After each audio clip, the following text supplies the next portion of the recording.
మనం బైబిల్ తెరిచి లూకాసు వార్త 5వ అధ్యాయము మొదటి నుంచి కొన్ని వచనాలు మనం చదువుదాం. లూకాసు వార్త 5వ అధ్యాయం మొదటి నుంచి. జనసమూహము దేవుని వాక్యం వినొచ్చు ఆయన మీద పడుచుండగా ఆయన గిన్నె సరస్సు సరస్సు తీరమున నిలిచి ఆ సరస్సు తీరమున ఉన్న 2 దోణులను చూచి జాలరులు వాటిలో నుండి దిగి తమ వలలు కడుకొని చుండిరి. ఆయన ఆ దోణిలో సీమోనుదైన ఒక దోణి యొక్క దరి నుండి కొంచెం త్రోయమని అతను అడిగి కూర్చుండి దోణుల నుండి జనసమూహమును బోధించుచుండెను. ఆయన బోధించుటి సాధించిన తరువాత దోణిని లోతులకు నడిపించి చేపలు పట్టుటకు మీ వలలు వేయడని సీమోనుతో చెప్పగా, సీమోను ఏలినవాడ, రాత్రంతా మేము ప్రవేశపడితే మాకేమీ దొరకలేదు, అయినను మీ మాట చెప్పున వలలు వేయమని ఆయనతో చెప్పాను. వారు అలాగూ చేసి విస్తారమైన చేపలు పట్టేది. అందుచేత వారి వలలు తిరిగిపోవచ్చుండగా వారు వేరొక దోణిలో ఉన్న తమ పాలివారు వచ్చి తమకు సహాయం చేయవాలని వారికి సంఖ్యలు చేసిరి. వారు వచ్చి 2 దోణులు మునిగినట్లు నింపారు. సీమోను పేతురు అది చూసి యేసు మోకాల ఎదుట సాగిలపడి, ప్రభువా, నన్ను విడిచిపోము, నేను పాపాత్ముడు అని చెప్పాను. ఏలైన వారు పట్టిన చేపల రాశికి అతనితో కూడా ఉన్న వారందరూ విస్మయం ఉందిరి. అలాగున్న సీమోనుతో కూడా పాలివారు జెబెదయి కుమారుడు యాకోబును యోహానును విస్మయం ఉందిరి. అందుకు యేసు భయపడకు, ఇప్పటి నుండి నీవు మనుషులను పట్టువాడవేందు అని సీమోనుతో చెప్పాను. వారు దోణులను దరిచేర్చి సమస్తమును విడిచిపెట్టి ఆయనను వెంబడించిరి. దేవుడి వాక్యం దీవించును గాక. చిన్న ప్రార్థన చేసుకుందాం. గొప్ప దేవుడా, సర్వోన్నతుడ, సజీవుడిని వందనములు తండ్రి, సర్వోన్నతమైన స్థలం నివసించేవాడా, ఓ దేవ, ఇదిగో నేను ప్రభు నీ కుమారులు కుమార్తెల మధ్యలో నువ్వు సహవాసం చేయవాడవై ఉన్నావు తండ్రి. ఇదిగో దేవుని కుమారులుగా కుమార్తెలుగా ఈ సమయంలో ఈ పునరుద్ధానం దినం ఎందుకు ప్రభువా నీ సన్నిధిలో కూడి నీతో సహవాసం చేయడం వచ్చినాం. ఓ దేవా, ప్రభువా, ఇప్పటి వరకు పాటలతో నేను ఆరాధించాము, గణపరిచాము, స్తుతించాము. ఓ దేవా, నువ్వు ఆరాధన పైన నువ్వు దిగి వచ్చావు నమ్ముతున్నాం తండ్రి. ఇప్పుడు ప్రభువా నీ వాక్యము వెళ్తూ ఉండగా నువ్వు మమ్మల్ని దర్శించండి. నీ వాక్యం చేత మనతో మాట్లాడండి ప్రభువా. నీ బిడ్డలను ప్రభువా నీ వాక్యం చేత తెప్పరిలా చేయమని ప్రార్థిస్తున్నాం దేవా. చేయగల తండ్రి, ఇది ప్రభువా వాక్యం పేజీలు అయితే తిప్పుతాం కానీ బైబిల్ అయితే ప్రభు మేము తెరవగలము, కానీ మీరు ఉన్న వాక్యం యొక్క అర్థం నువ్వే తెరవగలవు ప్రభువా. నీ వాక్యంలోని పరిశుద్ధాత్మ వచ్చి ఓ నీవే దేవి గ్రంథం అనుభవించుదువు గాక, నీ బిడ్డలతో నీవే మాట్లాడుదువు గాక. ఆటంకపరుస్తున్న ప్రతి దురాత్మ శత్రు దెయ్యపు శత్రులని యేసుక్రీస్తు నామములో బంధిస్తున్నాం దేవా. ఓ నీ వాక్యం స్వతంత్రంగా నీ బిడ్డలతో మాట్లాడును గాక. నీకు అప్పగిస్తూ మహిమ గ్రంథ ప్రభావం పొందుకోమని, వచ్చిన బిడ్డలను ప్రతి ఒక్కరిని దీవించమని, ఓ పేరు పేరు ప్రతి ఒక్కరిని మీరు ఆశీర్వదించమని అప్పగిస్తూ ప్రభుని యేసుక్రీస్తు నామములో ప్రార్థిస్తున్నాం తండ్రి, ఆమేన్. దయసమర్పించున్నామండి. దేవుని మహిమ కలుగును గాక. ప్రభుని యేసుక్రీస్తు నామములో కూడి వచ్చిన సోదరి సోదరులందరికీ కూడా నాకు హృదయపూర్వక వందనాలు తెలియజేస్తా ఉన్నాను. అందరికీ వందనాలండి. God bless you all. Shalom all of you. ఈ యొక్క మెసేజ్ లో రాకడ కోసం చూసాం, రాకడ ముందు రాబోతున్న ఏలియా కోసం చూసాం. అనేకమైన విషయాలు మనం చర్చించుకుంటూ ఉన్నాం. దేవుడు మనతో క్షుణ్ణంగా చాలా విపులకరంగా ఈ మెసేజ్ ద్వారా మాట్లాడుతూ ఉన్నట్టుగా మనకు కనిపిస్తూ ఉంది.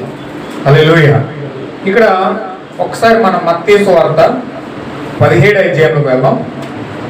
మత్తయి సువార్త 17వ అధ్యాయంలోకి వెళ్దాం. మనం మొదటి నుంచి కొన్ని విషయాలు మనం చదువుకుంటూ పోతే,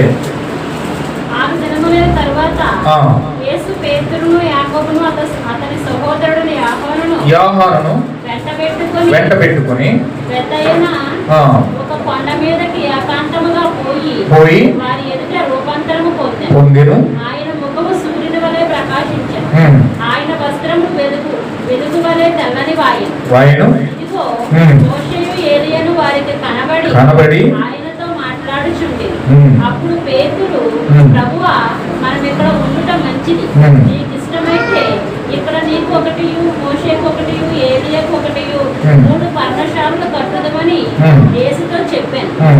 అతడు ఇంకనూ మాట్లాడుచుండగా ఇదిగో ప్రకాశమైన ఒక మేఘము వారిని కమ్ముకొనెను. ఇదిగో ఈయన నా ప్రియ కుమారుడు, ఈయన యందు నేను ఆనందించుచున్నాను, ఈయన మాట వినుడని ఒక శబ్దము ఆ మేఘములో నుండి పుట్టెను. శిష్యులు ఆ మాటలు విని బోర్లపడి మిక్కిలి భయపడగా వారి యొద్దకు వచ్చి వారిని ముట్టి లేండి, భయపడకుడని చెప్పాను. వారి కనులెత్తి చూడగా యేసు తప్ప మరి ఎవరినూ వారికి కనబడలేదు.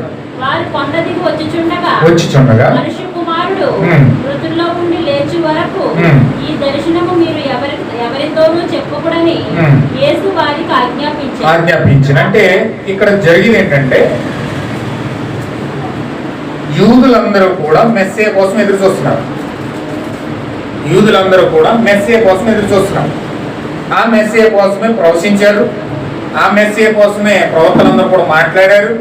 ఆ మెస్సియా కోసమే వాళ్ళందరూ కూడా గొప్ప ఎక్స్పెక్టేషన్తో ఎదురు చూస్తూ ఉన్నారు. అయితే విషయం ఏమిటంటే, ఈ మత్తయి సువార్త 17వ అధ్యాయంలో యేసుక్రీస్తు యోహాను, పేతురు, ఆంద్రేయ ముగ్గురిని వెంట పెట్టుకుని రూపాంతర కొండ మీదకి వెళ్ళి ఆయన రూపాంతరపరచబడుతూ ఉన్నాడు. రూపాంతరపరచబడుతున్నప్పుడు ఇక్కడ ఈ పక్కన మోషే వచ్చాడు, ఈ పక్కన ఏలియా వచ్చాడు.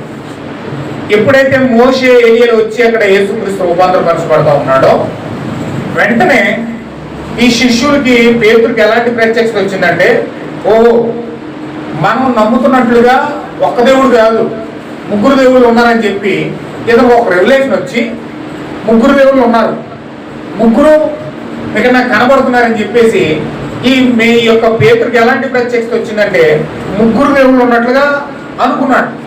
ఈ పక్కన మోషే ఉన్నాడు, ఈ పక్కన ఏలియా ఉన్నాడు, మధ్యలో యేసుక్రీస్తున్నాడు. అయితే ఈ యొక్క దగదగ తెల్లని వస్త్రాలతో వాళ్ళు మెరిసిపోతూ ఉంటే, పేతురు ముగ్గురు దేవుళ్ళు ఉన్నారు, ఖచ్చితంగా వీళ్ళకి ముగ్గురికి 3 పర్ణశాలలు కట్టేద్దామని అనుకుంటూ మాట్లాడుతున్నాడు యేసుక్రీస్తు. ఏమని మాట్లాడుతున్నాడు అంటే, పక్కన ఉన్న యోహానుతో మాట్లాడుతున్నాడు, మనకు ముగ్గురు దేవుళ్ళు ఉన్నారు, అగో ముగ్గురు మనకు కనబడుతున్నారు, వాళ్ళ ముగ్గురికి 3 పర్ణశాలలు కడదామని చెప్పేసి మాట్లాడుతున్నాడు. అలా మాట్లాడుతూ ఉండగా పరలోకం నుంచి ఒక శబ్దం వచ్చింది. పరలోకం నుంచి ఒక భయంకరమైన శబ్దం వచ్చింది. ఆ శబ్దం వచ్చి ఏమన్నదంటే, అక్కడ ఏమన్నదండి, నా ప్రియ కుమారుడు ఈయన యందు నేను ఆనందించుచున్నాను, ఈయన మాట వినుడని. అదనమాట. ఎప్పుడైతే వీళ్ళకి ఆలోచిస్తున్నారో వెంటనే పరలోకం నుంచి ఒక స్వరం వచ్చింది. ఆ స్వరం ఏమంటుందంటే, ఇదిగో ఈయన ప్రియ కుమారుడు, ఈయన యందు నేను ఆనందిస్తున్నాను, ఈయన మాట మీరు వినండి అన్న ఒక స్వరం వచ్చింది. ఎప్పుడైతే స్వరం వచ్చిందో శిష్యుల మాట విని బోర్ల పడిపోయి మిక్కిలి భయపడతాం మొదలుపెట్టారు. అంటే ఒక భయం వేసేసింది.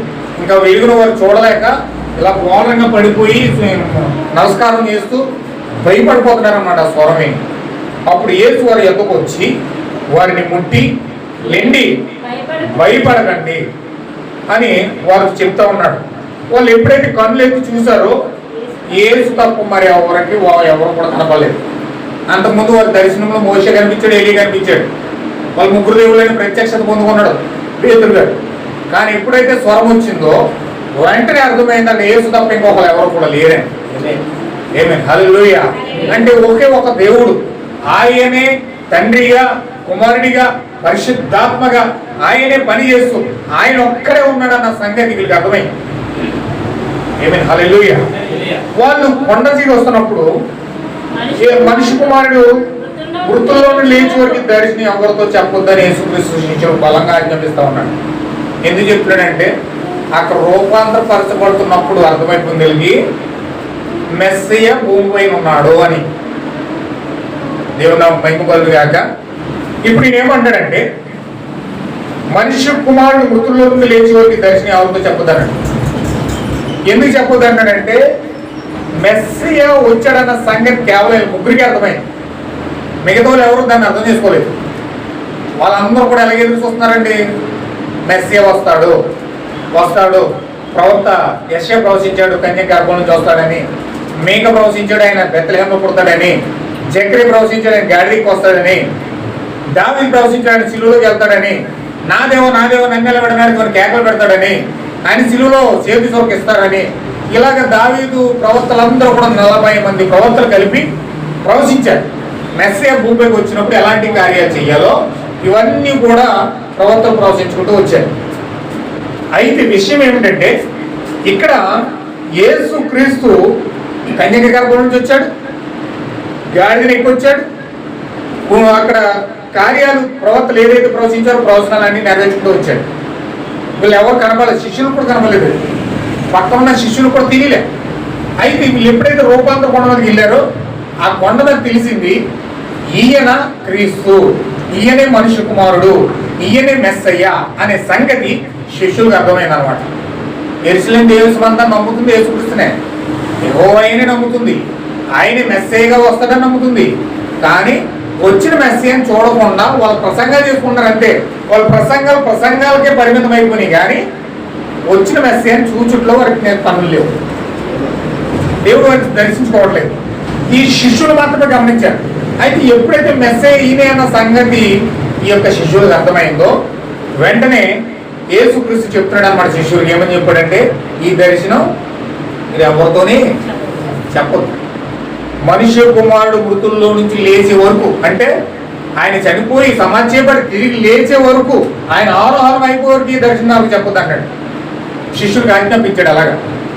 అయితే అప్పుడైనా శిష్యులు అడుగుతున్నారండి, ఇలాగైతే 10వ వచనం చూడండి. 10వ వచనం, అప్పుడు ఆయన శిష్యులు ఇలాగైతే ఏలియా ముందుగా రావాలని శాస్త్రులు ఎందుకు చెప్తున్నారు అంటే అర్థమేంటి? అదే నువ్వు వచ్చేసేవాడి మనుష్య కుమారుడు రావాలంటే రావడానికి ముందుగా ఏలియా వస్తాడు, ఏలియా రాకముందు నువ్వు వచ్చేసేవేంటి అని డైరెక్ట్ గా యేసుక్రీస్తునే క్వశ్చన్ వేశాడు. శిష్యులు అడుగుతున్నాడు, ఏలియా రాకముందు నువ్వు వచ్చేవేంటి? ప్రవచనం ప్రకారం శాస్త్రులు చెప్తున్నారు, పరిచయం చెప్తున్నారు, ఆ ప్రవచనాల ఆధారంగా రాకడకు ముందు ఏలియా రావాలి, నీ రాకడకు ముందు ఏలియా రావాలి, ఏలియా వచ్చి నేను పరిచయం చేయాలి, కానీ దానికంటే ముందు నువ్వు వచ్చేసేవేంటి అని అడిగాడు. అప్పుడు యేసుక్రీస్తు ఏం చెప్పాడంటే, అందుకైన ఏలియా వచ్చి సమస్తము చక్కబెట్టుకున్న మాట నిజమే, అయినను ఏలియా ఇదివరకే వచ్చింది, వారు అతన్ని ఎరుగక తమకిష్టం వచ్చినట్లు అతని ఎడల చేసిరి. మనిషి కుమారుడు కూడా అలాగే వారి చేత శ్రమలు పొందబోచున్నాడని మీతో నిశ్చయంగా చెప్తున్నాను. అప్పుడు ఆయన ఇక్కడ మీరు ఒక పాయింట్ పట్టుకోవాలి. ఇప్పుడు యోహాను వస్తాడని చెప్తున్నారు వాళ్ళు.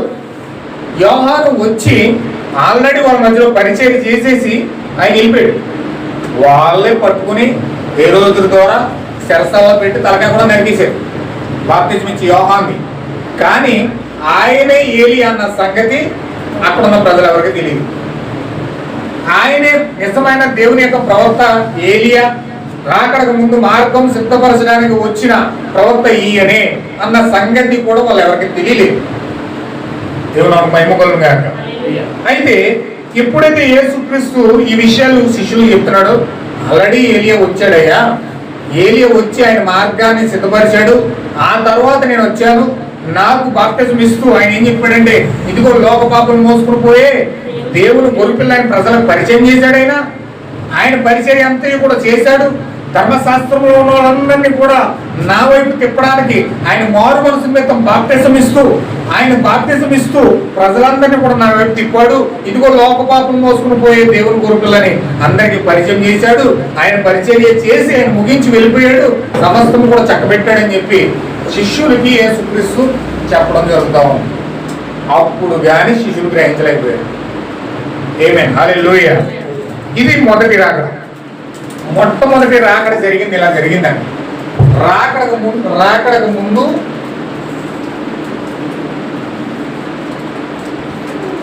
ఏలియా రావాలి. ఇది మొదటి రాకడ.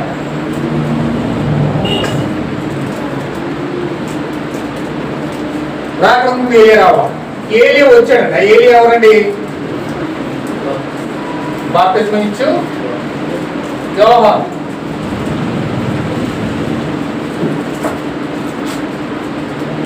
బాప్తిజం ఇచ్చి యోహాను. ఏలియా వచ్చి ఆల్రెడీ మార్గం సిద్ధపరిచి ఆయన వెళ్ళిపోయాడు.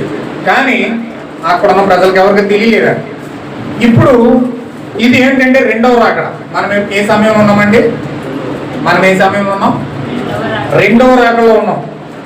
ఇది రెండవ రాకడ. ఇప్పుడు నేను చెప్పేది ఏంటంటే రెండవ రాకడ కోసం చెప్తున్నాను. ఇప్పుడు మనం ఏ సమయం ఉన్నామంటే రెండవ రాకడ సమయంలో ఉన్నాం. ఈ రెండవ రాకడ సమయంలో కూడా ఈ రాకడ ముందు కూడా ఏలియా రావాలి.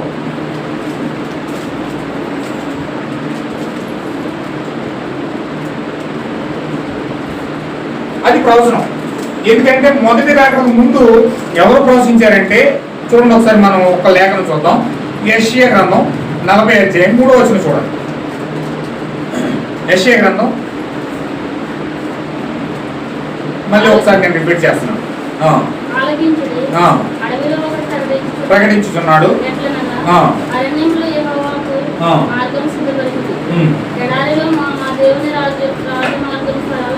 సరళం చేయడి,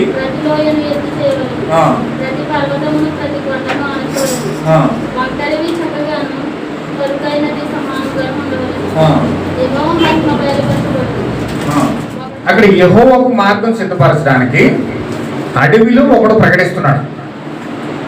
యెహోవాకు మార్గం సిద్ధపరచడానికి అడవిలో ఒకడు ప్రకటిస్తున్నాడు అని చెప్పాడు. ఇప్పుడు అదే లేఖనం అలా పట్టుకుని యోహాను సువార్త, దాన్ని ముయ్యొద్దండి, యోహాను సువార్త 1వ అధ్యాయము 19వ వచనం సార్.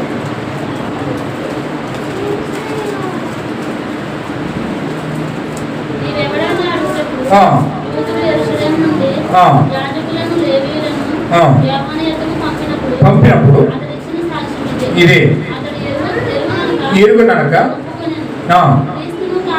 క్రీస్తును కానని ఒప్పుకొనిను. నువ్వెవరవు ఏలియావా అడుగగా కానని ఆ ప్రవక్తవా అని అడుగుగా ఉత్తరం ఇచ్చాను. కనుక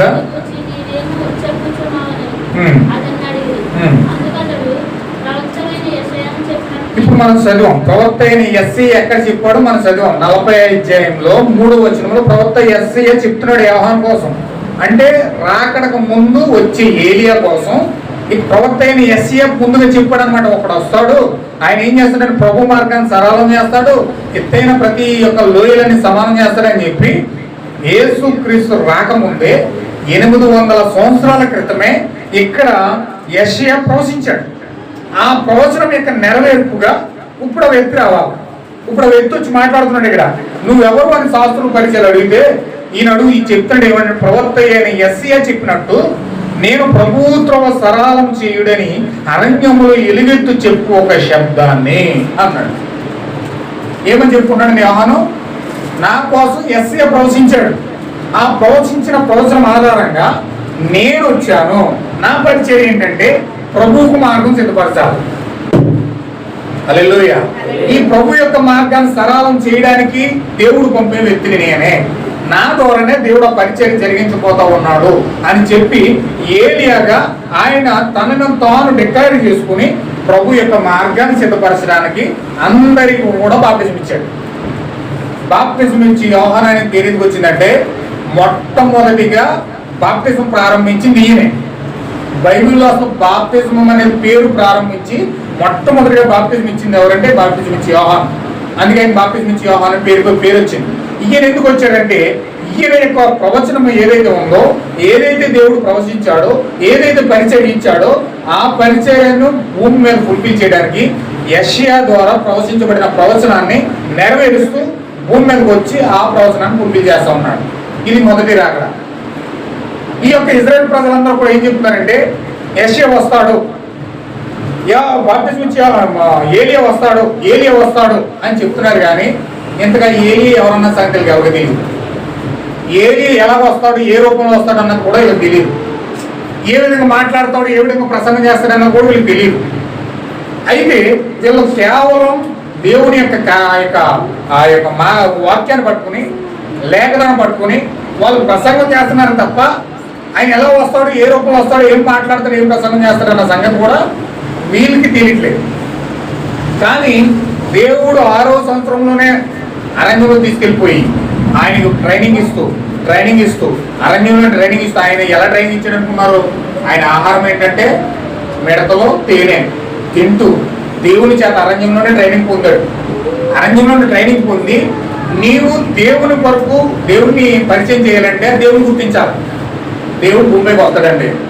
ఆయన ఎలా ఉంటాడు మనకు ఎలా తెలుస్తుంది?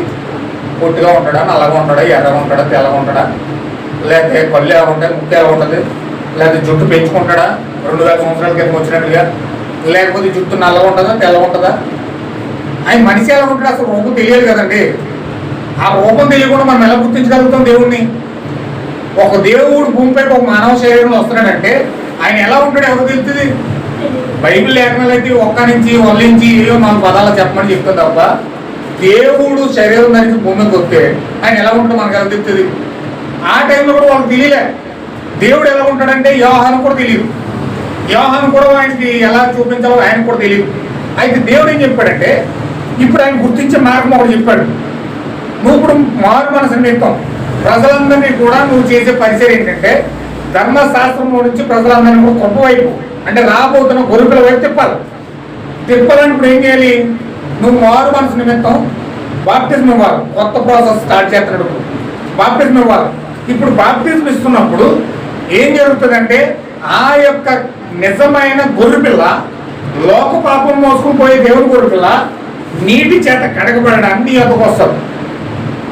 ఇప్పుడు నీ యొద్దకు వచ్చినప్పుడు ఆయనకు నువ్వు బాప్టిజం ఇస్తూ ఉండగా నువ్వు ఆయనకి బాప్టిజం ఇస్తున్నా ఏం జరుగుతుందంటే చూడండి, మన లేఖనం చదువుదాం. 29వ వచనం చదువు.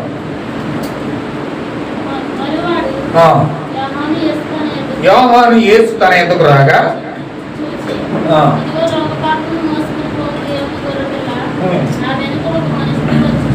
వచ్చుచున్నాడు, ప్రముఖుడు ముందటి వాడాయను, నేను ఎవరిని గూర్చి చెప్పిద్దనో ఆయనే ఈయన, నేను ఆయనను ఎరుగునైతిని గాని ఆయన ఇజ్రాయేలుకు ప్రత్యక్షమవుతాను, నేను నీళ్లలో బాప్టిజం ఇచ్చుచూ వచ్చిందని చెప్పాను.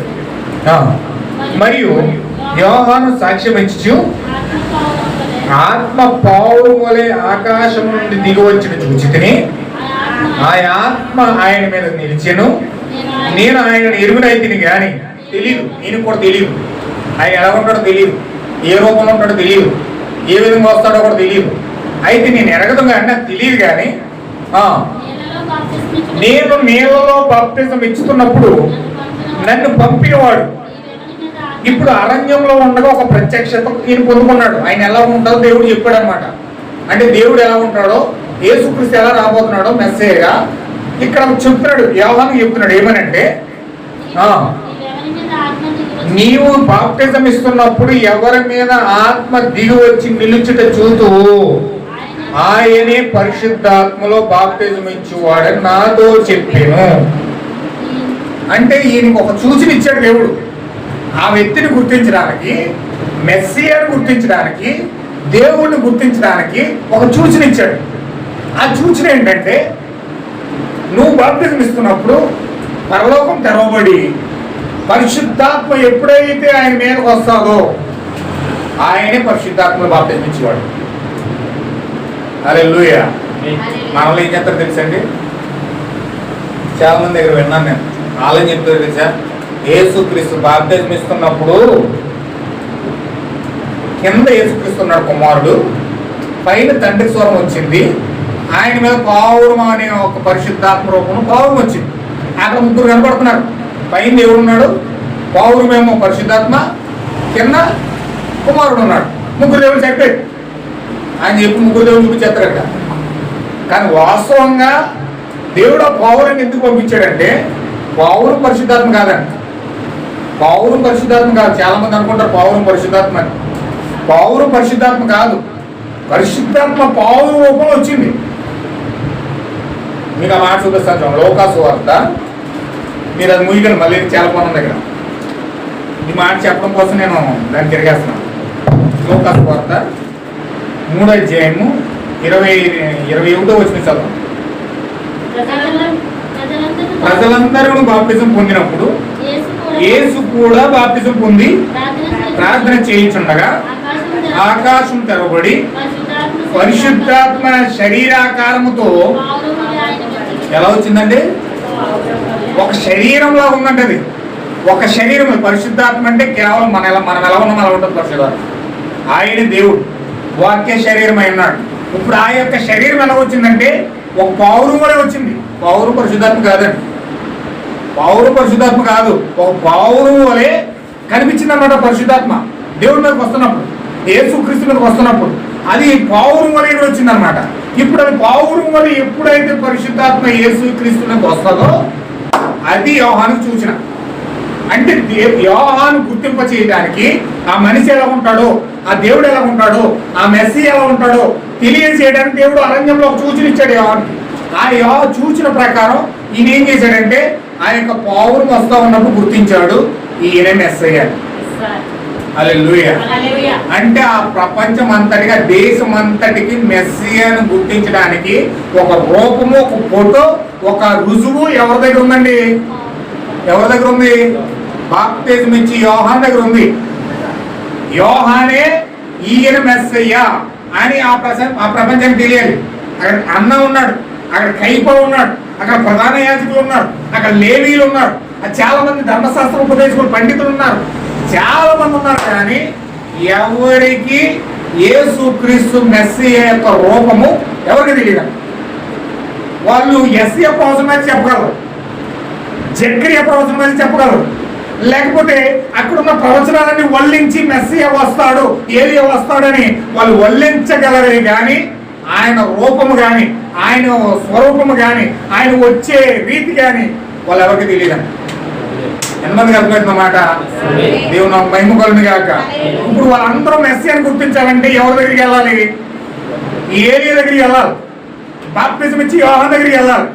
బాప్తిజం ఇచ్చి యోహాను దగ్గరికి వెళ్తేనే ఇదిగో ఈయన మెస్సీయ అని పరిచయం చేస్తాడు. ఆ పరిచయం చేసే డ్యూటీ దేవుడు యోహానుకి ఇచ్చాడు.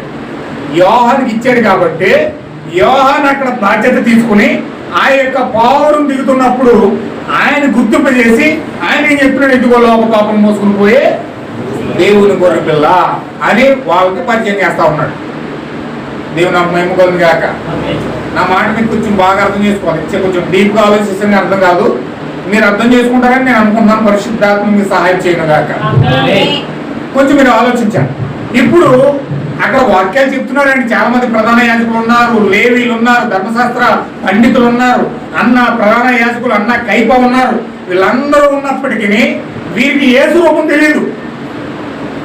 డైరెక్ట్ గా యేసుని కలవలేదు, వీళ్ళు డైరెక్ట్ గా యేసుక్రీస్తు మాట్లాడలేదు. కేవలం అక్షరానుసారంగానే వీళ్ళు ఎరుగున్నారు, అక్షరానుసారంగానే వీళ్ళు తెలుసు. దేవుడు డైరెక్ట్ గా వీళ్ళు ఢీకొనలేదు, డైరెక్ట్ గా దేవుడితో వీళ్ళు మాట్లాడలేదు.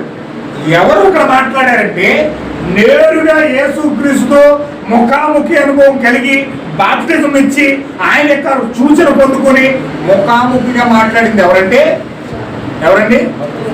బాప్తిజం ఇచ్చి యోహాను అయి ఉన్నాడు. ఆమేన్. హల్లెలూయా. బాప్తిజం ఇచ్చి యోహాను పరిచయం చేస్తేనే వాళ్ళకి మెస్సీయ అన్న సంగతి అర్థమవుతుంది. ఎందుకంటే ఆయన పరిచయం చేయడానికి సూచన దేవుడు యోహానుకి ఇచ్చాడు. దేవుడు యోహానుకి ఇచ్చాడు.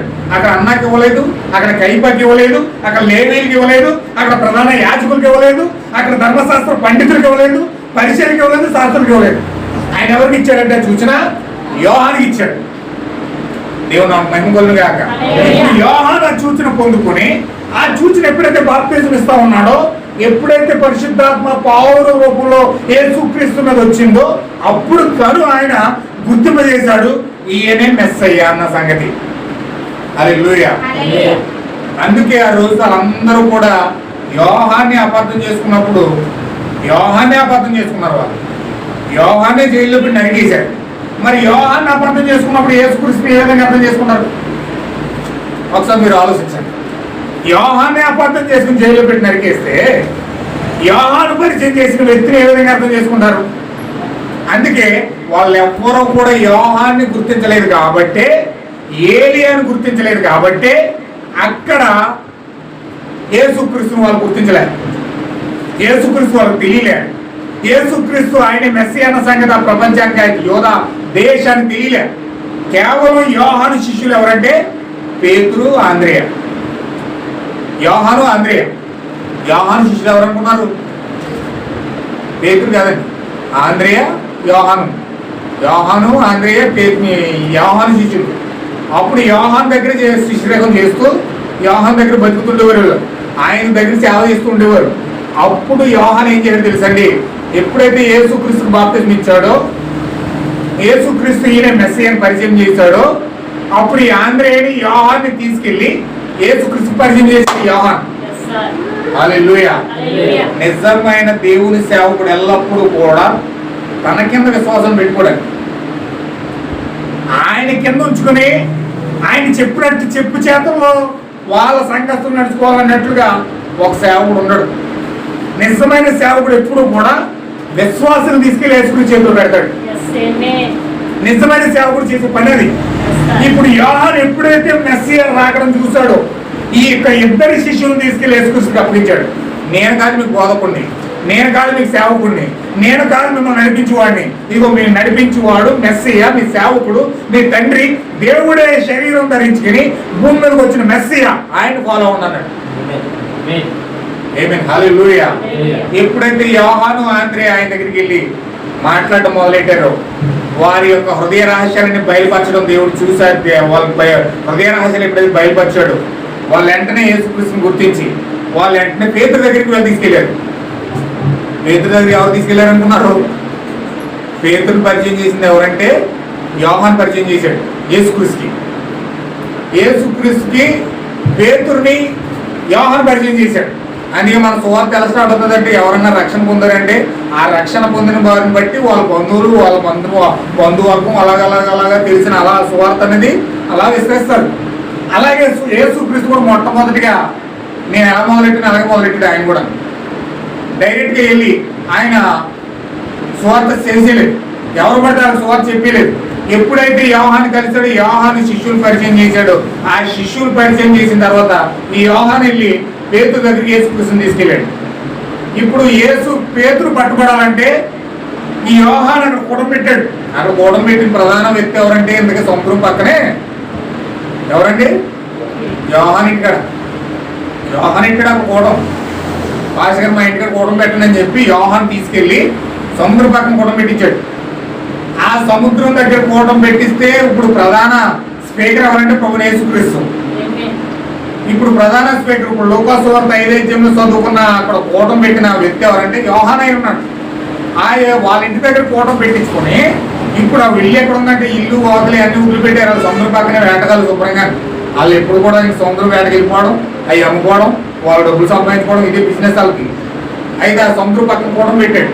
ఇప్పుడు ఆ కూటంలోకి యేసుక్రీస్తు ప్రధాన స్పీకర్గా వెళ్ళాడు. ఇప్పుడు కొన్ని విషయాలు అక్కడ లాస్ట్ వీక్లో చూసాం, చాలా విషయాలు. అయితే నేను దాని సబ్జెక్ట్లోకి వెళ్తున్నాను, కొంచెం జాగ్రత్తగా మీరు పట్టుకోండి. ఇప్పుడు బాప్తిస్మం ఇచ్చి యోహాను దగ్గర మెస్సియా యొక్క సూచన ఉంది. మెస్సియాను ఎరిగిన వాడు, మెస్సియా యొక్క రూపాన్ని చూసిన వాడు, మెస్సియా యొక్క పరిచయం చూసిన వాడు, దేవుడు బయలుపరిచిన సూచన బట్టి మెస్సియాను గుర్తించిన వాడు బాప్తిస్మం ఇచ్చి యోహాను. అందుకనే యోహాను పరిచయం చేసిన యోహాను ఆంద్రేయ యేసుక్రీస్తును గమనించారు. మిగతా వాళ్ళందరూ కూడా అక్కడ ఎవరు కూడా యేసుక్రీస్తుని చూడడానికి వాళ్ళు సాహసం చేయలేదు. ఎందుకంటే వాళ్ళ ప్రధాన యాజకులు, వాళ్ళ రబ్బీలు యేసుక్రీస్తు కోటలు ఎక్కడైతే అక్కడ కొన్ని షరతులు పెడతా ఉన్నారు. ఇక్కడ కోటలు పెట్టొద్దని చెప్తున్నారు, మా సంఘంలోకి రావద్దని చెప్తున్నారు. ఒకవేళ ఆయన్ని కాదని ఎవరైనా సంఘంలో నుంచి యేసుక్రీస్తు సంఘానికి వెళ్తే వెంటనే వెలేసేయడం, ఆ సమాజం నుంచి బయటకు తోలేయడం, వాళ్ళ యొక్క కార్యకలాపాల్లో దేని విషయంలో కూడా వాళ్ళ పాల్పంపులు పొందకపోవడం, ఈ విధంగా షరతులు పెట్టి నిబంధనలు పెట్టి విశ్వాసం భయభ్రాంతులు చేసి వీళ్ళు సంఘాలు నడుపుతున్నారండి. ఎవరు పెట్టినారా? వాస్తవంగా దేవుని సేవకులు ఏం చేయాలని చెప్పండి. దేవుని యొక్క సేవకులు ఏం చేయాలి? నిజమైన దేవుని సేవకులు ఏం చేయాలండి? దేవుడు భూమిపైకి వస్తే వాళ్ళు చేసే సేవ ఎవరి కోసం? దేవుడి కోసం. వాళ్ళు ఆచరించే, వాళ్ళు భక్తి చేసే భక్తి ఎవరి కోసం? దేవుడి కోసం. వాళ్ళు నడిపించేది ఎక్కడికి? దేవుని ఆశీర్వాదాలు పొందుకోమని చెప్పడం కోసం. అయితే ఆయనే శరీరం ధరించుకుని వచ్చి ఆ ప్రజల దగ్గరికి వస్తే వీళ్ళు ఏం చేయాలండి? తీసుకెళ్ళి అప్పగించాలి వద్దా? యేసుక్రీస్తుకి అప్పగించాలి వద్దా? అందరూ కూడా. కానీ యేసుక్రీస్తును వెలేసి సంఘాలకు రానివ్వకుండా, ప్రసంగాలు చేయకుండా, వాళ్ళ సంఘాల్లో నుంచి బయటకు బహిష్కరించేసి వీళ్ళ సంఘ శాఖలన్నీ కట్టుకుని వారి సంఘ శాఖలన్నీ నడుపుకున్నాడు. ఆ దగ్గరికి వెళ్ళొద్దు, అతని దగ్గరికి వెళ్ళారంటే మిమ్మల్ని అందరినీ వెళ్ళేసేస్తాం. మీ పుట్టినరోజు గ్రామం, మీ సమాజ కార్యక్రమాల గ్రామం, మీ ఇంట్లో ఏ కార్యక్రమం జరిగినా మేము దేంట్లో కూడా మేము పాలు పంపులు పొందాం అని విశ్వాసాలకి షరతులు పెడతా ఉన్నారు. ఒకవేళ యేసుక్రీస్తు వచ్చి వాళ్ళ ఇంటి దగ్గర కోటలు పెడితే ఎన్నో యుద్ధాలు చేసి పోరాటాలు చేసి రకరకాలుగా హింసించి బాధించి ఇబ్బందులు పెట్టేవారు. యేసుక్రీస్తు రాణించేవారు కాదు, వాళ్ళలో సభ్యత్వం ఇచ్చేవారు కాదు. వాళ్ళు కాపాడుకోవడం కోసం వాళ్ళ భక్తిని వాళ్ళ సంఘాలను కాపాడుకోవడం కోసం. ఎందుకంటే సంఘం పడిపోయిందంటే వాళ్ళు పొట్టలు పడిపోతాయి, సంఘం పడిపోయిందంటే వాళ్ళు పొట్టలు పడిపోతాయి, వాళ్ళ ఆదాయాలు పడిపోతాయి.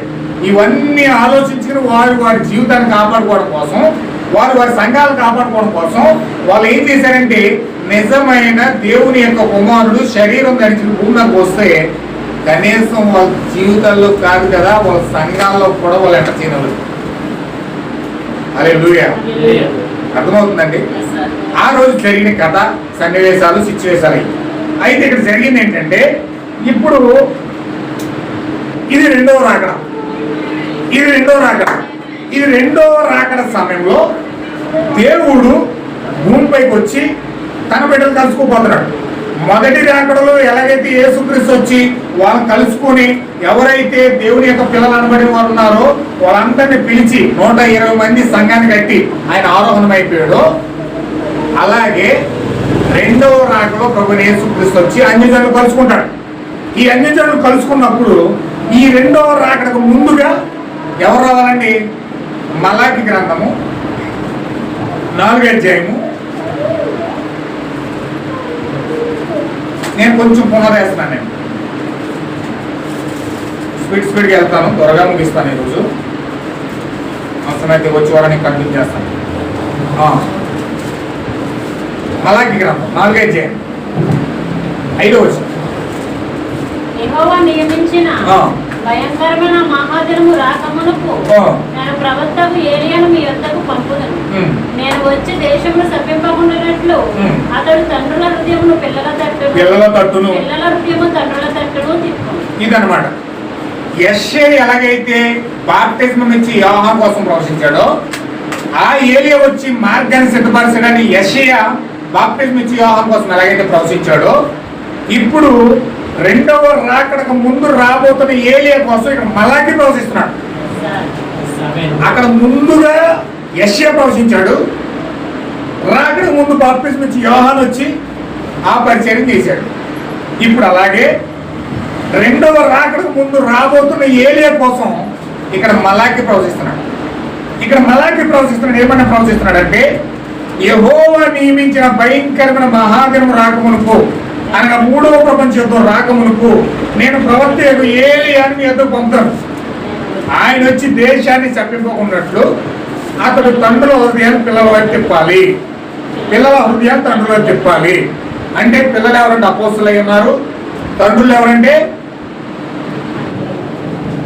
తండ్రులు అపోస్తులు అయి ఉన్నారు, పిల్లలు అన్యజనులు అయి ఉన్నారు. ఇప్పుడు అన్యజనుల యొక్క హృదయాలను అపోస్తుల బోధ వైపు తిప్పేవాడు ఏలియా వచ్చి అపోస్తుల బోధ వైపు తిప్పాలి. అపోస్తుల బోధ వైపు ఎప్పుడైతే ఏలియా వచ్చి తిప్పుతాడో అప్పుడు మీరు గుర్తించాలి ఏలియా వచ్చాడు అని సంగతి. ఆమేన్, హల్లెలూయా. ఇప్పుడు ఏలియా వచ్చి చేయవలసిన పని ఏంటంటే అపోస్తుల బోధ వైపు తిప్పాలి. ఎందుకు అపోస్తుల బోధ వైపు తిప్పాలంటే 320 సంఘము దేవుడు వచ్చి సంఘాన్ని స్థాపించి ఆయన ఆరోహణం అయిపోయిన తర్వాత 325వ శతాబ్దం వరకు దేవుని యొక్క సంఘము ఎఫెసీ సంఘం నడిచింది. ఎఫెసీ సంఘం నడిచిన తర్వాత 325వ శతాబ్దంలో నిజమైన అపోస్తుల బోధన ప్రకటిస్తున్న వాళ్ళందరినీ కూడా ఇంచుమించు 60 లక్షల మంది ప్రజలు చంపేసి నిజమైన బోధను అక్కడ మరుగు చేసి అబద్ధ బోధను, వాక్యము కాని బోధను సంఘంలో ప్రవేశపెట్టబడిన వాక్యాన్ని తీసివేసి మనుషులు కల్పించిన పద్ధతులు సంఘంలో చేర్చారు. అపోస్తుల బోధన తీసేశారు. యేసుక్రీస్తు నామమున బాప్తిస్మం కానీ, మారు మనసు పొందుకోవడం కానీ, పరిశుద్ధాత్మ బాప్తిస్మం పొందుకోవడం కానీ, లేకపోతే క్రొత్త జన్మ పొందుకోవడం కానీ, దేవుని యొక్క సంఘంలో నిజమైన అపోస్తుల బోధన తీసివేసి, పాత పరిచయం తీసివేసి అన్ని కూడా కలిపి చెరిపి అన్ని కూడా సంఘంలో ప్రవేశపెట్టారు. ఎప్పుడైతే సంఘం అపోస్తుల బోధ తీసివేయబడిందో వెంటనే సంఘంలోకి ఏమొచ్చాడండి? లూసిఫర్ వచ్చేసాడు. లూసిఫర్ సంఘంలోకి ఎప్పుడైతే వచ్చాడో, అపోస్తుల బోధ ఎప్పుడైతే నిలిచిపోయిందో, ప్రజలు పరిశుద్ధాత్మ బాప్తిజం పొందుకోవడం. ప్రజలు పరిశుద్ధాత్మ బాప్తిజం పొందుకోవట్లేదు. వీళ్ళకి ఏ విధంగా వస్తారో తెలియదు, ఎవరు తీసుకొస్తారో తెలియదు, తీసుకొచ్చి చంపేశాడు. ఇక్కడ పరిశుద్ధాత్మ లేదుగా. అయితే దేవుడు ఆ యొక్క బోధన ఆపివేశాడు కాబట్టి దేవుడు మరలా పునరుద్ధరించి ఏలియా ద్వారా మరలా దాన్ని రిస్టోర్ చేస్తానని దేవుడు వాగ్దానం చేశాడు. ఆమేన్, హల్లెలూయా. ఇప్పుడు ఏలియా ద్వారా అపోస్తుల బోధ పునరుద్ధరించబడాలి. ఎప్పుడైతే ఏలియా వచ్చాడో అపోస్తుల బోధ పునరుద్ధరించబడుతుంది. అందుకే ఈ కాలంలో కెంటకీలో 1933లో ఎప్పుడైతే విలియం బ్రనహం అనే వ్యక్తి వచ్చాడో, విలియం బ్రనహం అనే వ్యక్తి ఎప్పుడైతే 1947లో పరిచర్య ప్రారంభించాడో, ఆ పరిచర్య ప్రారంభించిన తరువాత మొట్టమొదటిగా అపోస్తుల బోధను పునరుద్ధరించడానికి పునాది వేసిన వ్యక్తి ఎవరంటే విలియం మ్యారియన్ బ్రనహం అయి ఉన్నాడు. హల్లెలూయా. అడవిలో ఎలాగైతే దూతను కలిసిన బాప్తిజం ఇచ్చి యోహాను మెస్సియాను కలుసుకోవడం సూచనిచ్చిందో, అలాగే గ్రీన్ మిల్స్ లో అమెరికాలో 40 మైళ్ళ దూరంలో, కెంటకీకి జెఫర్సన్ మిల్కి 40 మైళ్ళ దూరంలో గ్రీన్ మిల్స్ అనే ఒక అడవి ఉన్నదండి. ఒక పెద్ద అడవి. అడవిలోకి ప్రభు యొక్క దూత అతను ప్రేరేపించి అడవిలోకి తీసుకెళ్లి అక్కడ బాప్తిజం ఇచ్చి యోహానుతో దూత ఎలాగైతే మాట్లాడిందో, అలాగే ప్రభు యొక్క దూత విలియం బ్రనహం సంధించింది. హల్లెలూయా. ఎప్పుడైతే విలియం బ్రనహం నా దూత సంధించిందో, ఆయన క్రైస్తవుడు కాదు, ఆయన దేవుని యొక్క సంఘంలో పుట్టిన వ్యక్తి కాదు, ఒక అన్యుడు. దేవుని కోసం ఏమీ తెలియదు, ప్రార్థించడం కూడా ఆయనకి తెలియదు, ఏ విధంగా ప్రార్థించాలో కూడా తెలియదు. ఒకసారి ప్రార్థించడానికి కష్టాలు ఎక్కువైపోయి, బాధ ఎక్కువైపోయి, ఆర్థిక ఇబ్బందులు ఎక్కువైపోయి, దేవుడు ప్రార్థిస్తే ఏదైనా జరుగుతుందని ఎవరో ఒకరు చెప్తే ఏం చేయాలి తెలుసండి?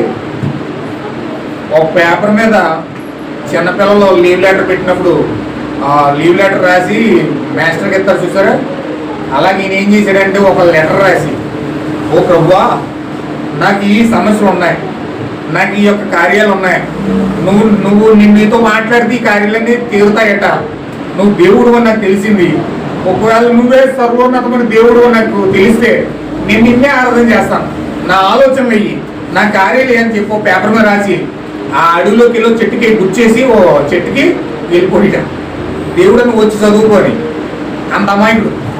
అయితే ఇక్కడ జరిగింది ఏంటంటే, దేవుడు ప్రభు యొక్క దూత అరణ్యంలో కలుసుకుని, ప్రభు యొక్క దూత ఆయన కలుసుకుని, నేను ఏ విధంగా నేను పంపుతున్నానంటే నా రెండవ రాకడకు ముందుగా నేను పంపుతున్నాను, ఏ యొక్క పరిచర్య చేయవలసిన బాధ్యత నీదని ప్రభు యొక్క దూత 1933లో ఆయన ప్రేరేపిస్తే 1947లో సేవ ప్రారంభించాడు ఆయన. హల్లెలూయా. దేవుని మహిమ గాక. ఇప్పుడు ఎప్పుడైతే ఆయన వచ్చాడో, ఇప్పుడు అపోస్తుల బోధ 1947 నుంచి పునరుద్ధరించబడింది. ఆయన యేసుక్రీస్తు బాప్తిజం ఇవ్వడం, పరిశుద్ధాత్మ బాప్తిజం పొందుకోవడం, ప్రజలు అక్కడ ముందుకి ఆత్మల్లో వాళ్ళు ప్రేరేపించబడడం, భాషలు మాట్లాడడం, ప్రవచించడం అక్కడ జరుగుతూ ఉంది. దేవుని మహిమ గాక. అయితే ఇక్కడ జరిగింది ఏంటంటే, ఈ ఏలియా ఎలాగైతే బాప్తిజం ఇచ్చి యోహాన్ని గుర్తించలేదో, ఈ రోజు ఈ ఏలియాను ఈ యొక్క సంఘ శాఖలు గుర్తించడం లేదు. ఆ రోజు బాప్తిజం ఇచ్చి యోహాన్ని ఎలాగైతే త్రోసివేశారో, ఈ రోజు విలియం బ్రనహం కూడా సంఘ శాఖలు అలాగే త్రోసేస్తున్నాయి. దేవుని మహిమ కలుగుగాక. ఆ రోజు యేసుక్రీస్తుని ఏ విధంగా జైల్లో పెట్టి చంపారో, ఈ రోజు అనేకమైన మాటల ద్వారా ఈయన యొక్క ప్రభావాన్ని చంపేస్తా ఉన్నారు. దేవుని మహిమ కలుగుగాక. జాగ్రత్త మీరు పట్టుకోవాలి. అయితే గొప్ప విషయం ఏంటంటే, మెస్సీ యొక్క సూచన, మెస్సీ యొక్క రూపము, మెస్సీ యొక్క దర్శనము ఆ రోజు ఎవరు కలిగి ఉన్నారంటే బాప్తిజం ఇచ్చి యోహాను కలిగి ఉన్నాడు. ఈ రోజు అన్యజనుల దగ్గరికి వచ్చే రూపము, దేవుడు అన్యులను కలుసుకున్న రూపము, దేవుడు ఏ విధంగా అన్యులను కలుసుకోబోతా ఉన్నాడో, దేవుడు ఏ విధంగా అన్యులను దర్శించబోతా ఉన్నాడో, ఏ విధంగా వాళ్ళు పరిశుద్ధాత్మ బాప్తిజం పొందుకోబోతా ఉన్నారో, నిజ దర్శనం పొందుకున్న వ్యక్తి ఈ విలియం బ్రనహం. హల్లెలూయా. ఈ ప్రపంచంలో ఏ సంఘ శాఖ తెలియదని దేవుడు అన్యజనులు ఏ విధంగా కలిసిపోతున్నాడు. ప్రపంచమంతా లాస్ట్ వీక్ ఇంచుమించు 4-5 వారాల క్రితం చెప్పాను నేను. ప్రపంచమంతా ఏ రాకడ కోసం ఎదురు చూస్తున్నారంటే, యెరూషలేములో జరుగుతున్న ఒలీవ కొండ మీద జరుగుతున్న రాకడ కోసం చూస్తున్నాడు. ఒలీవ కొండ మీద ఆయన గాయాలతో కార్పొరేల్ బాడీతో మేఘాలుడే దిగి వస్తున్న రాకడ కోసం చూస్తున్నాడు. ఈ యొక్క అన్యజనులు అందరూ దానికోసమే చెప్తున్నారు. కానీ ఈయన వచ్చి మనం దానికోసంగా చూసేది అది ఇజ్రాయేల్కి మాత్రమే, అది యూదులకు మాత్రమే. ఆ రాకడ మనకి కాదు, మనకి జరగవలసిన రాకడ వేరు, అది పరిశుద్ధాత్మ రాకడ మానవ హృదయం జరుగుతూ ఉంది అని చెప్పి మొట్టమొదటిగా రాకడ కోసం పరిచయం చేసి దేవుని యొక్క రాకడను అన్య జనుల్లో చూపించిన వ్యక్తి విలియం బ్రహ్మ అయి ఉన్నాడు. దేవుని మహిమ కలుగాక. ఇప్పుడు నేను మాట్లాడేదంతా రెండవ రాకడ కోసం మాట్లాడుతున్నాను. ఎందుకు మొదటి రాకడ కోసం ఎన్నిసార్లు పదే పది సార్లు ఎందుకు చెప్తున్నానంటే, మొదటి రాకడ ఏ విధంగా జరిగిందో రెండో రాకడ కూడా అలాగే జరుగుతుంది. మొదటి రాకడ ఎలాగైతే అన్యజనులు ఆ యొక్క యూదులు కోల్పోయారో రెండో రాకడలో కూడా అన్యజనులు అలాగే కోల్పోతారు. మొదటి రాకడలో విశ్వాసులు ఎలాగైతే యేసుక్రీస్తుని స్వీకరించారో అలాగే రెండవ రాకడలో కూడా విశ్వాసులు యేసుక్రీస్తుని అలాగే స్వీకరిస్తారు. ఆయన నిన్న నేడు నిరంతరము ఏకరీతిగా ఉన్నాడు. ఆయన కార్యాల్లో మార్పు ఉండవు. అక్కడ ఏం చేశాడు ఇక్కడ అదే చేస్తాడు. అక్కడ ఎలా పొందుకున్నారు ఇక్కడ అలాగే పొందుకుంటారు. అక్కడ ఎలా మిస్ అయిపోయారు ఇక్కడ అలాగే మిస్ అయిపోతారు. దేవుడు నాకు మహిమగలను కాక. గొప్పదైనది ఏంటంటే ఈ రోజు ఈ వాక్యాన్ని దేవుడు మనకు తెలుస్తున్నందుకు నిజంగా మనం ధన్యులమై ఉన్నాం. సంఘ శాఖలకి మర్మాలు తెలియవండి, ఈ వాక్యాలు తెలియవు.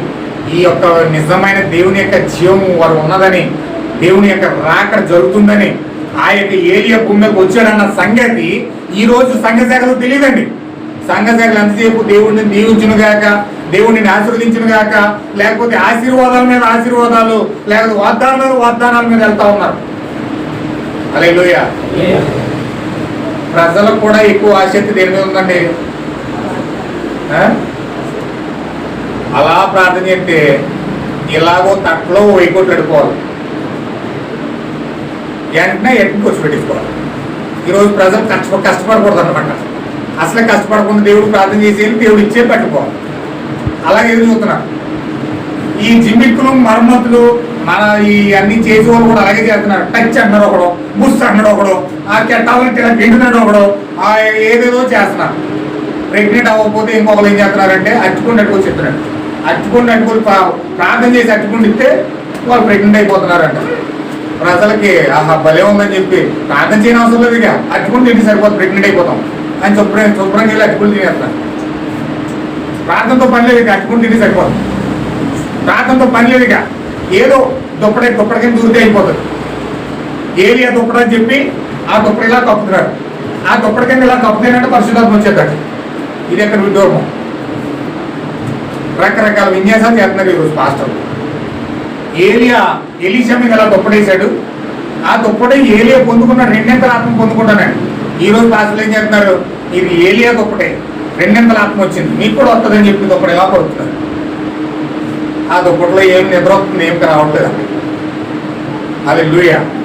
దేవుని నామమున మహిమ గాక. చూడండి, ఇప్పుడు అక్కడ మొదటి రాకడలో ఏలియా అలాగే వచ్చాడు, రెండవ రాకడలో ఏలియా అలాగే వచ్చాడు విలియం బ్రహ్మ. అక్కడ మొదటి రాకడలో యేసుక్రీస్తుని ఎలాగైతే పరిచయం చేశాడో, ఇక్కడ విలియం బ్రహ్మ బలిష్ఠుడైన దూతగా దిగి వస్తే, మెస్సియా పరిశుద్ధాత్మ ప్రజలను కలుసుకోవడానికి వస్తే ఆ యొక్క మెస్సియాని పరిపూర్ణంగా పరిచయం చేశాడు. ఇప్పుడు నేను దానికోసమే మాట్లాడుతూ ఉన్నాను. ఇప్పుడు నేను సబ్జెక్టులోకి వెళ్తా ఉన్నాను, కొంచెం జాగ్రత్తగా మీరు పట్టుకోండి. ఇప్పుడు మన సబ్జెక్టులోకి వెళ్ళిపోవాలి. లోకా సువార్త 5వ అధ్యాయంలోకి వెళ్ళిపోదాం. అవిశ్వాసులు ఏ విధంగా ఉంటారో దేవుడు వాక్యాన్ని బయలుపరుస్తుంటే, అవిశ్వాసులట చూసిన అడుగుతారట. ఏమడుగుతారండి? అవిశ్వాసులని చూసిన అడుగుతారు. దేవుడేమో దేవుని పిల్లలకు వాక్యాన్ని తెలుస్తూ ఉన్నాడు. ఈ యొక్క అవిశ్వాసులు దేనికోసం పరిగెడతారంటే, సూచక్రియల కోసం పరిగెడతారు, అద్భుతాల కోసం పరిగెడతారు, స్వస్థతల కోసం పరుగులు పెడతారు, వారి అవసరాల కోసం పరిగెడతారు, పెద్ద పెద్ద చర్చి బిల్డింగ్ల కోసం పరిగెడతారు, అద్భుతమైన సంగీతాల కోసం పరిగెడతారు. అయితే నిజమైన దేవుని సంఘం వాక్యం కోసం పరిగెడతారు. ఆమేన్. హల్లెలూయా. జనాలు ఒక్కొక్కరు ఒక్కొక్క దానికోసం పరిగెడుతున్నారు. సంగీతం కోసం పరిగెట్టే వాళ్ళు ఒకరు, చర్చి బిల్డింగ్ల కోసం పరిగెట్టే వాళ్ళు ఒకరు, పాటల కోసం పరిగెట్టే వాళ్ళు ఒకరు, అద్భుతాల కోసం పరిగెట్టే వాళ్ళు ఒకరు, సూచనల కోసం పరిగెట్టే వాళ్ళు ఒకరు. రకరకాల కారణాలతో పరుగులు పెడతారు.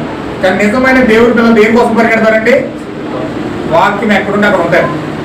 నిజమైన వాక్యం ఎక్కడ తెరవబడుతుందో అక్కడే దేవుడి పిల్లలు ఉంటారు. అయితే ఇక్కడ మనం చాలా జాగ్రత్తగా గుర్తించాలి. ఇక్కడ జక్కరీ కోసం మనం చూసాం. జక్కరీ కోసం కూడా కొన్ని విషయాలు మనం నేర్చుకున్నాం. ఏకంగా డైరెక్ట్ గా దూత వచ్చి జక్కరీతో మాట్లాడుతున్నా జక్కరీ నమ్మలేదు. గుడ్డోడు అయిపోయాడు, మోగోడు అయిపోయాడు. ఆత్మ సంబంధమైన మోగతనం అతనికి వచ్చేసింది. ఆత్మ సంబంధమైన గుడ్డితనం అతనికి వచ్చేసింది. దూత వచ్చి డైరెక్ట్ గా మాట్లాడుతుంటే నువ్వు కుమారుని కంటావు. యెషయా ప్రవచించాడు కదా, కన్య అక్కడ అరణ్యంలో శబ్దం వస్తుందని, యెహోవా ఒక మార్గం సిద్ధపరుస్తాడని. ఇప్పుడు ఆ ప్రవచనం నీ యొక్క భార్య గర్భంలో నెరవేరబోతా ఉంది అని దూత వచ్చి మాట్లాడుతుంటే జక్కరీ నమ్మలేదండి. నమ్మలేకపోవడం కారణం దూత మనకు తెలుసండి, ఈ కార్యం నెరవేరే వరకు నువ్వు మోగవాడు అయిపోతావు. దేవుడు నాకు మెమ్మగలరు కాక నిజంగా అలా మొగుడైపోడు. యోహాను పుట్టాడు, అతనికి పేరెట్టి పలక మీద రాసే వరకు యోహానికి నోరు తెరవలేదు. యోహాను మోగుడైపోయాడు.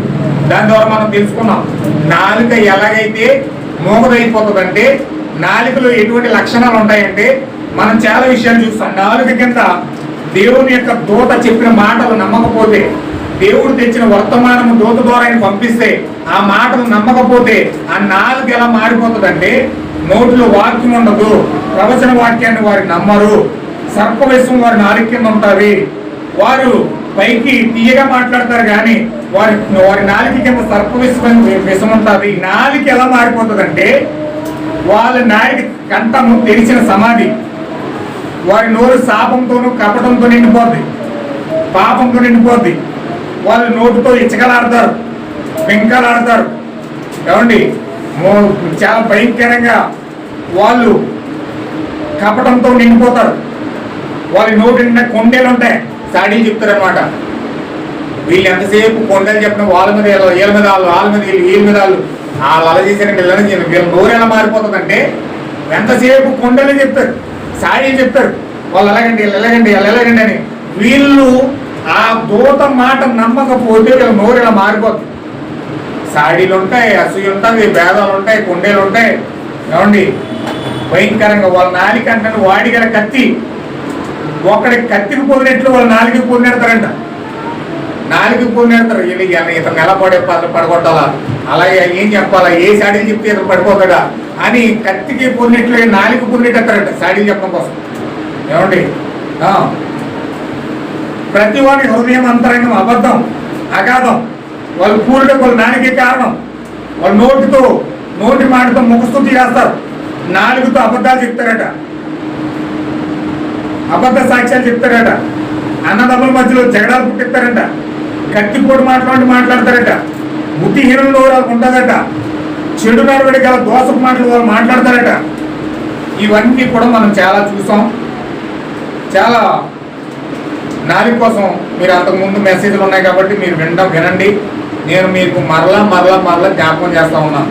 ఎందుకంటే 7వ దూత యొక్క వర్తమానం నమ్మకపోతే ఈ యొక్క నాలిక ఆ విధంగా మారిపోతుంది. జగ్గే మోగోడైపోయినట్టు నువ్వు కూడా మోగోడైపోతావు. దేవుని యొక్క వాక్యం కానీ దేవుని యొక్క జీవము కానీ వారిలో ఉండదు. అందుకే మీరు సంఘ శాఖలో ఉన్న మనుషులు టచ్ చేయండి. ఎవరు టచ్ చేసినా కానీ ఎవరు కూడా వాక్యం మాట్లాడండి. మీ దగ్గర రాజకీయాలు మాట్లాడమంటే చక్కగా మాట్లాడతారు, మీ దగ్గర మత భేదాలు పుట్టించే విధంగా మాట్లాడమంటే మాట్లాడతారు. లేకపోతే అత్తగారి కోసం కోడలు చెప్తుంది, కోడల కోసం అత్తగారు చెప్తుంది, కూతురు కోసం తల్లి చెప్తుంది, తల్లి కోసం కూతురు చెప్తుంది, ఎదురింటేవాడి కోసం వెనకింటేవాడు చెప్తుంది, వెనకింటేవాడి కోసం ఎదవాడు చెప్తుంది. అంటే ఎంతసేపు ఒకరి మీద ఒకరు చాడీలు వేసుకుంటూ నిందలు వేసుకుంటూ వాడు ఎలాగండి వీడు ఎలాగండి అని చెప్పుకుంటానే ఉంటారు. కానీ వారి నోటిలో శత్రువును కూడా దీవించే దీవెన వీళ్ళ నోట్లో ఉండదు. నిజంగా చెప్పండి, చర్చికి వెళ్తున్నారు కదా, ప్రార్థన చేస్తున్నారు కదా, సంఘ శాఖలు ఉన్న వాళ్ళు, ఇంటికి వచ్చి ఎలా బతుకుతున్నారు చెప్పండి, ఇంటికి వచ్చి ఎలా జీవిస్తున్నారు చూడండి. వాళ్ళు నిజంగా గంటల ద్వారా కూడా ప్రార్థన చేస్తున్నారు చర్చిలకి వెళ్ళి, వాళ్ళు ఎంతో బతిగా ఉన్నారు, ఉపవాసాలు చేస్తున్నారు, ఎన్ని కార్యాలు చేస్తున్నారు. కానీ ఇంటికి వచ్చి కానీ నార్మల్ జీవితాలే వాళ్ళు జీవిస్తున్నారు. వాళ్ళని ఎటువంటి మార్పు లేదు. ఎందుకని దూత యొక్క వర్తమానం నమ్మలేదు. దేవుడు నాకు మహిమగొల్లు కాక. దూత యొక్క వర్తమానం మీరు నమ్మినప్పుడే మీ నోటిలో జీవం ఉంటుంది. ఈ కాలం యొక్క 7వ దూత యొక్క వర్తమానం మీరు నమ్మినప్పుడే, అది సత్యమని మీరు నమ్మినప్పుడే మీ నోట్లో జీవం ఉంటుంది. మీకు జీవం కావాలంటే 7వ దూత వర్తమానం నమ్మాలి. హల్లెలూయా. అయితే ఖచ్చితంగా ఎవరైతే నమ్మలేదో వారి నోరు ఈ విధంగా మారిపోతుంది. ఇవన్నీ కూడా మనం చూసాం. ఇవన్నీ కూడా అంతకుముందు వారాన లాస్ట్ వీక్ నేను ఏం చెప్పానంటే పరిశుద్ధాత్మ కోసం మనం చెప్పుకున్నాం. పరిశుద్ధాత్మ పొందుకుంటేనే దేవునికి మనకి సత్సంబంధాలు ఉంటాయని చెప్పాను. అంతేనండి. పరిశుద్ధాత్మ లేకుండా మనము దేవుడి దగ్గర నుంచి ఏం పొందుకోలేము. ఎందరైతే దేవుని కుమారులు ఉన్నారో కుమార్తెలు ఉన్నారో వాళ్ళందరూ కూడా దేవుని ఆత్మ చేత నడిపించబడతారు. అంటే దేవుని ఆత్మ మనలో ఉండాలంటే ఖచ్చితంగా వాగ్దాన వాక్యాన్ని నమ్మాలి. వాగ్దాన వాక్యం దగ్గరికి వెళ్తేనే, ఈ కాలంలో నెరవేరబడుతున్న వాగ్దాన వాక్యం దగ్గరికి వెళ్తేనే మనం పరిశుద్ధాత్మ పొందుకుంటాం. లేకపోతే పరిశుద్ధాత్మ మిస్ అయిపోతాం. హల్లెలూయా. అయితే వాగ్దాన వాక్యాన్ని కలుసుకోవడానికి పేతురు సిద్ధంగా ఉన్నాడు. ఇప్పుడు యోహాను కూటం పెట్టాడు. అక్కడ యోహాను ప్రార్థన కూటం పెట్టాడు. ఆ కూటంలో ముఖ్యమైన ప్రసంగికులు ఎవరంటే ప్రభువు యేసుక్రీస్తు అయి ఉన్నాడు. ఇప్పుడు యేసుక్రీస్తు ప్రసంగం మొదలు పెట్టాడు. ఎలాంటి ప్రసంగం చేశాడంటే, ఎలాగైతే ప్రవక్తలందరూ ప్రవచించారో ఆ ప్రవచనాన్ని ఎత్తుకొని ఈ ప్రసంగం చేస్తున్నాడు. ఏమని అన్నాడు? యెషయా ప్రవచించిన ప్రవచనం, కన్యక గర్భవతి కుమారుని కంటుంది అని చెప్పిన ప్రవచనం మీ వినికిడిలో ఈ దినము మీ మధ్యలో నెరవేరింది. ఏమన్నాడండి?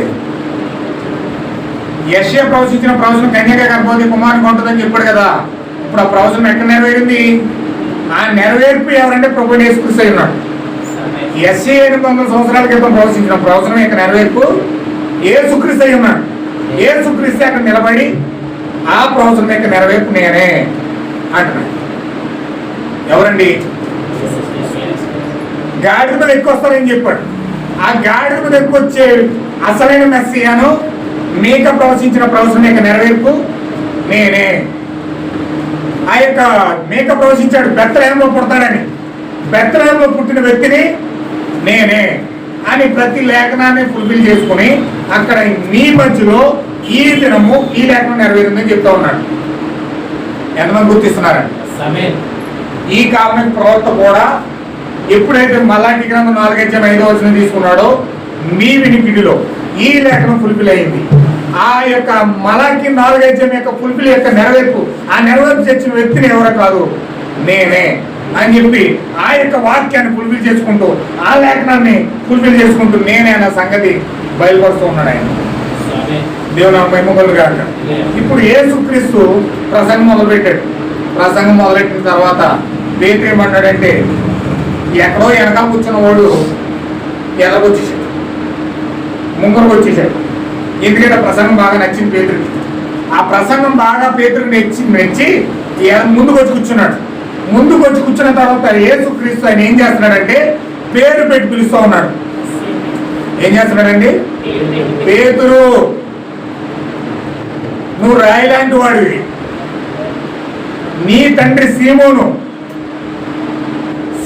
నా కోసం నీకు చెప్పాడు అనేక విషయాలు. మెస్సేజ్ వచ్చినప్పుడు ప్రవచనం ఎత్తి మాట్లాడతాడని. ఇప్పుడు ఈ సీమోను పేరుకి ఎక్కడికి వెళ్ళిపోయాడంటే ఆలోచన తండ్రి చెప్పిన ఉపదేశం దగ్గరికి వెళ్ళిపోయాడు. తండ్రి ఏం చెప్పాడంటే మెస్సేజ్ వచ్చినప్పుడు హృదయ రహస్యాలు బయటకు వస్తుందండి. ఏమే హల్లెలూయా. దేవుడు భూమికి వచ్చినప్పుడు ఏం చేస్తాడండి? హృదయ రహస్యాలు బయలుపరుస్తాడు. ఆయన జాగ్రత్తగా గుర్తుపెట్టుకో, ఎప్పుడైతే హృదయ రహస్యాలు బయలుపెట్టే వ్యక్తి వస్తాడో ఆయన మెస్సేజ్ అన్నాడు. నిజంగా మీరు మీ నిజమైన తల్లిదండ్రులుగా మీరు ఉండాలంటే మీ పిల్లలకు సత్యం నేర్పించాలి. దేవుడు నాకు మహిమగొల్లు గాక. మీ పిల్లలకి సత్యం నేర్పించాలి.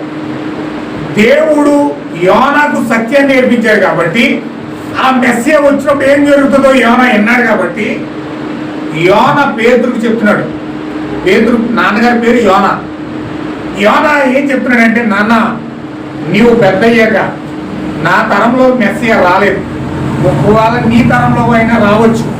ఒక నీ తరంలో దేవుడు కనుక వస్తే ఎలా వస్తాడంటే ఆయన వచ్చినప్పుడు హృదయ రహస్యాలు బయలుపరుస్తాడు అని చెప్పాడు. ఏమే హల్లెలూయా. మీకు కనుక దేవుడు వచ్చే విధానం కనుక మీరు గుర్తిస్తే, దేవుడు వచ్చే విధానం కనుక మీరు తెలిస్తే, మీ పిల్లలకు దాన్ని నేర్పిస్తారు, మీ పిల్లలకు దాన్ని బోధిస్తారు. లేకపోతే మీ పిల్లలకి ఏం చెప్తారు తెలుసా? పట్టుకోదో చెప్తారు. పవన్ కళ్యాణ్ కోసమో, చిరంజీవి కోసమో, లేకపోతే ఆ బాలకృష్ణ కోసమో, లేకపోతే సినిమా స్టోరీలని చెప్పి, ఆ డ్రామాలు చెప్పి, ఆ నాటకాలు చెప్పి నేర్పిస్తారు తప్ప పిల్లలకి.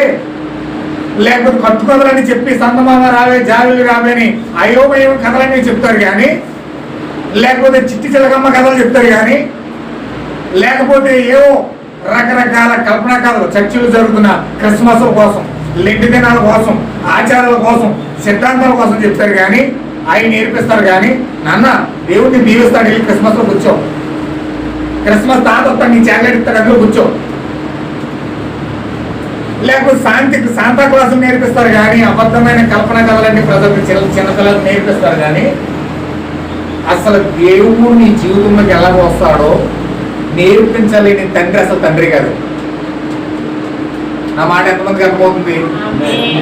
దేవుడు నీ జీవితంలోకి ఎలా వచ్చి నీతో ఎలా మాట్లాడతాడో నేర్పించలేని తండ్రి కాదు. ఎందుకంటే ఇతనికే తెలియదు దేవుడితో ఎలా సావాసం చేయాలో, ఎలా మాట్లాడాలో, ఆయన ఎలా వస్తాడో, ఏ విధంగా మాట్లాడతాడో ఇతనికే తెలియదు. పిల్లడికి ఏం నేర్పిస్తాడు? పిల్లోడికి ఏం నేర్పిస్తాడండి? ఒకవేళ ఇతను తాగుతూ ఉన్నాడు అనుకోండి, పిల్లోడు కూడా అదే నేర్చుకుంటాడు. సిగరెట్లు కాలుస్తున్నాడు అనుకోండి, పిల్లోడు కూడా సిగరెట్లు కాల్చడం నేర్చుకుంటాడు. ఒకవేళ ఇతను అబద్ధాలు ఆడుతున్నాడు అనుకోండి, పిల్లోడు కూడా అబద్ధాలు ఆడుతూ నేర్చుకుంటాడు. ఒకవేళ ఇతను బూతులే తిడుతున్నాడు అనుకోండి, పిల్లోడు కూడా బూతులే తిట్టడం నేర్చుకుంటాడు. నువ్వు ఎలా తిడుతున్నావు నీ పిల్లోడు కూడా అలాగే తిడుతూ ఉంటాడు. నువ్వు ఎలా మాట్లాడుతున్నావు నీ పిల్లోడు కూడా అలాగే మాట్లాడుతూ ఉంటాడు. అంటే నీ పిల్లోడికి ఎలాంటి పునాది వేస్తున్నావు నువ్వు? నీ పిల్లవాడికి, నీకు పుట్టిన, నీ రక్తం పంచుకుని పుట్టిన నీ కుమారుడికి నువ్వు ఎలాంటి పునాది వేస్తున్నావు? నువ్వు ఎలాగ అసూయపడుతున్నావో నీ పిల్లోడు కూడా అలాగే అసూయపడడం నేర్చుకుంటాడు. నువ్వు ఎలాగా అబద్ధాలు ఆడుతున్నావో నీ పిల్లోడు కూడా అలాగే అబద్ధాలు ఆడుతూ నేర్చుకుంటాడు. నువ్వు ఏ విధమైన పునాది వేస్తున్నావో ఆ పునాదే నీ పిల్లోడు ఉండగా నీ జీవితమే అతని పాదముద్రం. నీ అడుగు జాడలు వెంబడిస్తాడు నీ పిల్లోడు, నీ కుమార్తె, నీ కూతురు, నీ యొక్క బాబు, ఎవరైనా సరే నీ అడుగు జాడలు వెంబడిస్తారు. నీ అడుగు జాడలు వెంబడించినప్పుడు నువ్వు ఎంత జాగ్రత్తగా నడవాలి?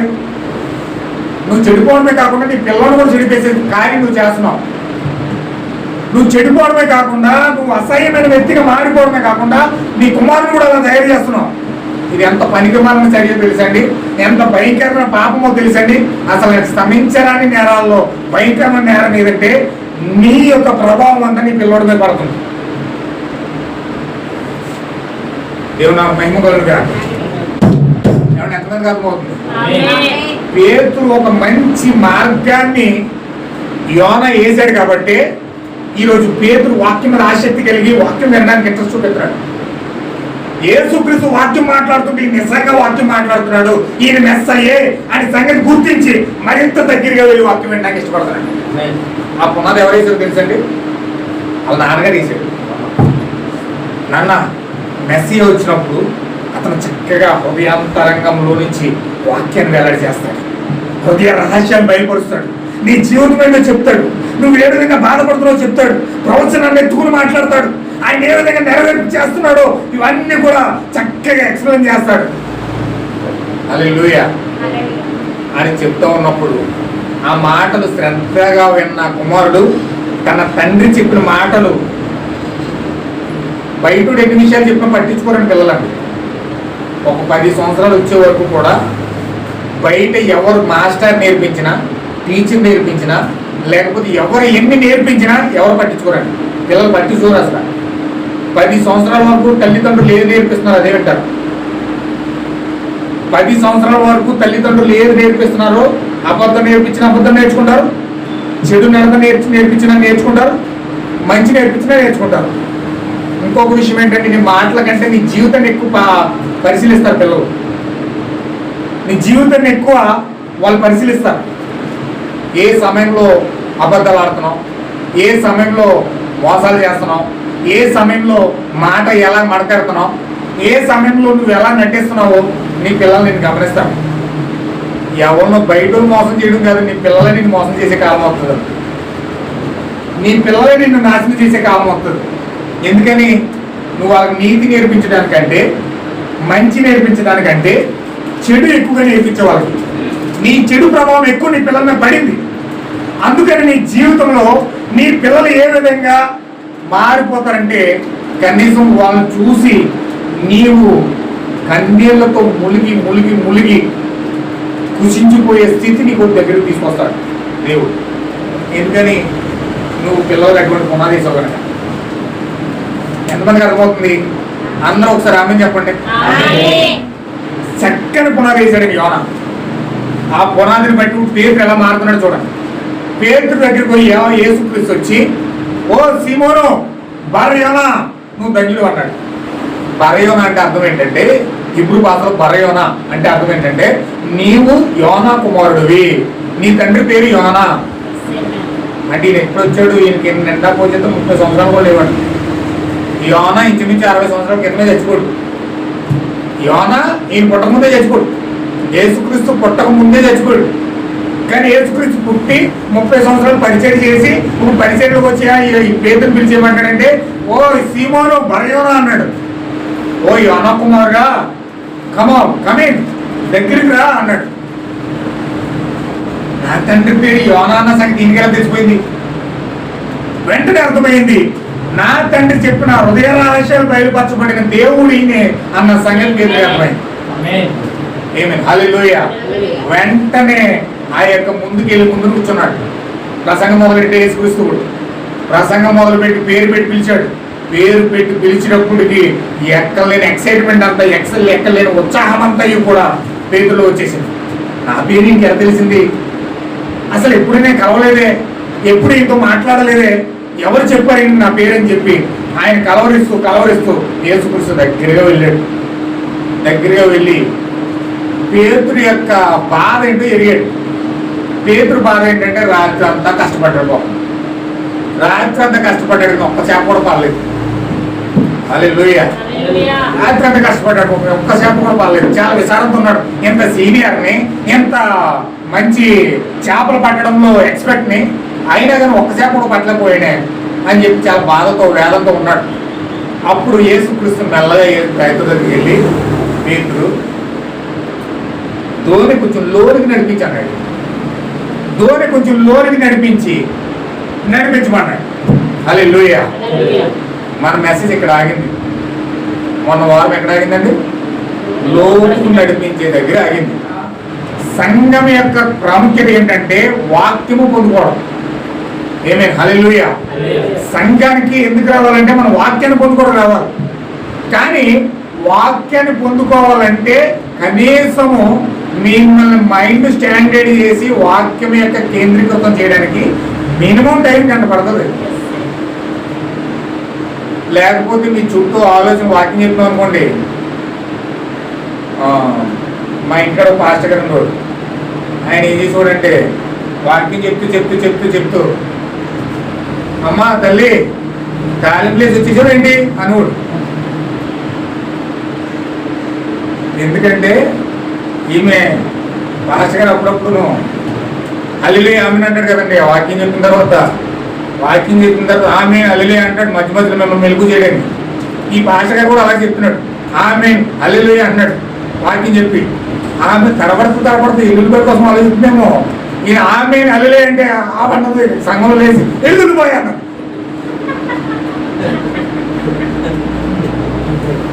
అంటే ఈమె వాక్యం కోసం ఆలోచించట్లేదు అక్కడ. ఇంటి దగ్గర ఎల్లుల్లిపాయలు ఏమైపోతున్నాయో ఆలోచిస్తుంది. ఎల్లుల్లిపాయ కోసం ఆలోచిస్తుంది. ఈయన ఆమేన్ అన్నాడు. ఆమేన్ అంటూ మానేసి ఆమె ఎల్లుల్లిపాయ ఉంది. ఏమన్నా నువ్వు ఇంటి దగ్గర ఎల్లుల్లిపాయలు ఏమన్నా ఆడబెట్టి వచ్చావా అంటే, అవును పాస్ గారు ఎల్లుల్లిపాయలు అక్కడ కాగలెత్తిపోతున్నాయేమో ఎండలో పెట్టి వచ్చేసానంట. అంటే మన ఆలోచనలు ఇక్కడే ఉంటాయి కానీ, మొక్కలు ఇక్కడే ఉంటాయి కానీ, బాడీ ప్రజెంట్గానే ఉంటుంది కానీ ఆలోచనలు ఏ ఊరు వెళ్ళిపోతాయి తెలియదండి. ప్రపంచం అంతా తిరిగితే అక్కడ పని ఏమైపోతుందో, ఇక్కడ పిల్లలు ఏమైపోతున్నాడు, ఇక్కడ కూర ఏమి ఉండాలి, లేకపోతే అక్కడ ఏం జరుగుతుంది, ఇక్కడ ఏం జరుగుతుంది, ఇట్లా తిరుగుతూ ఉంటుంది అనమాట.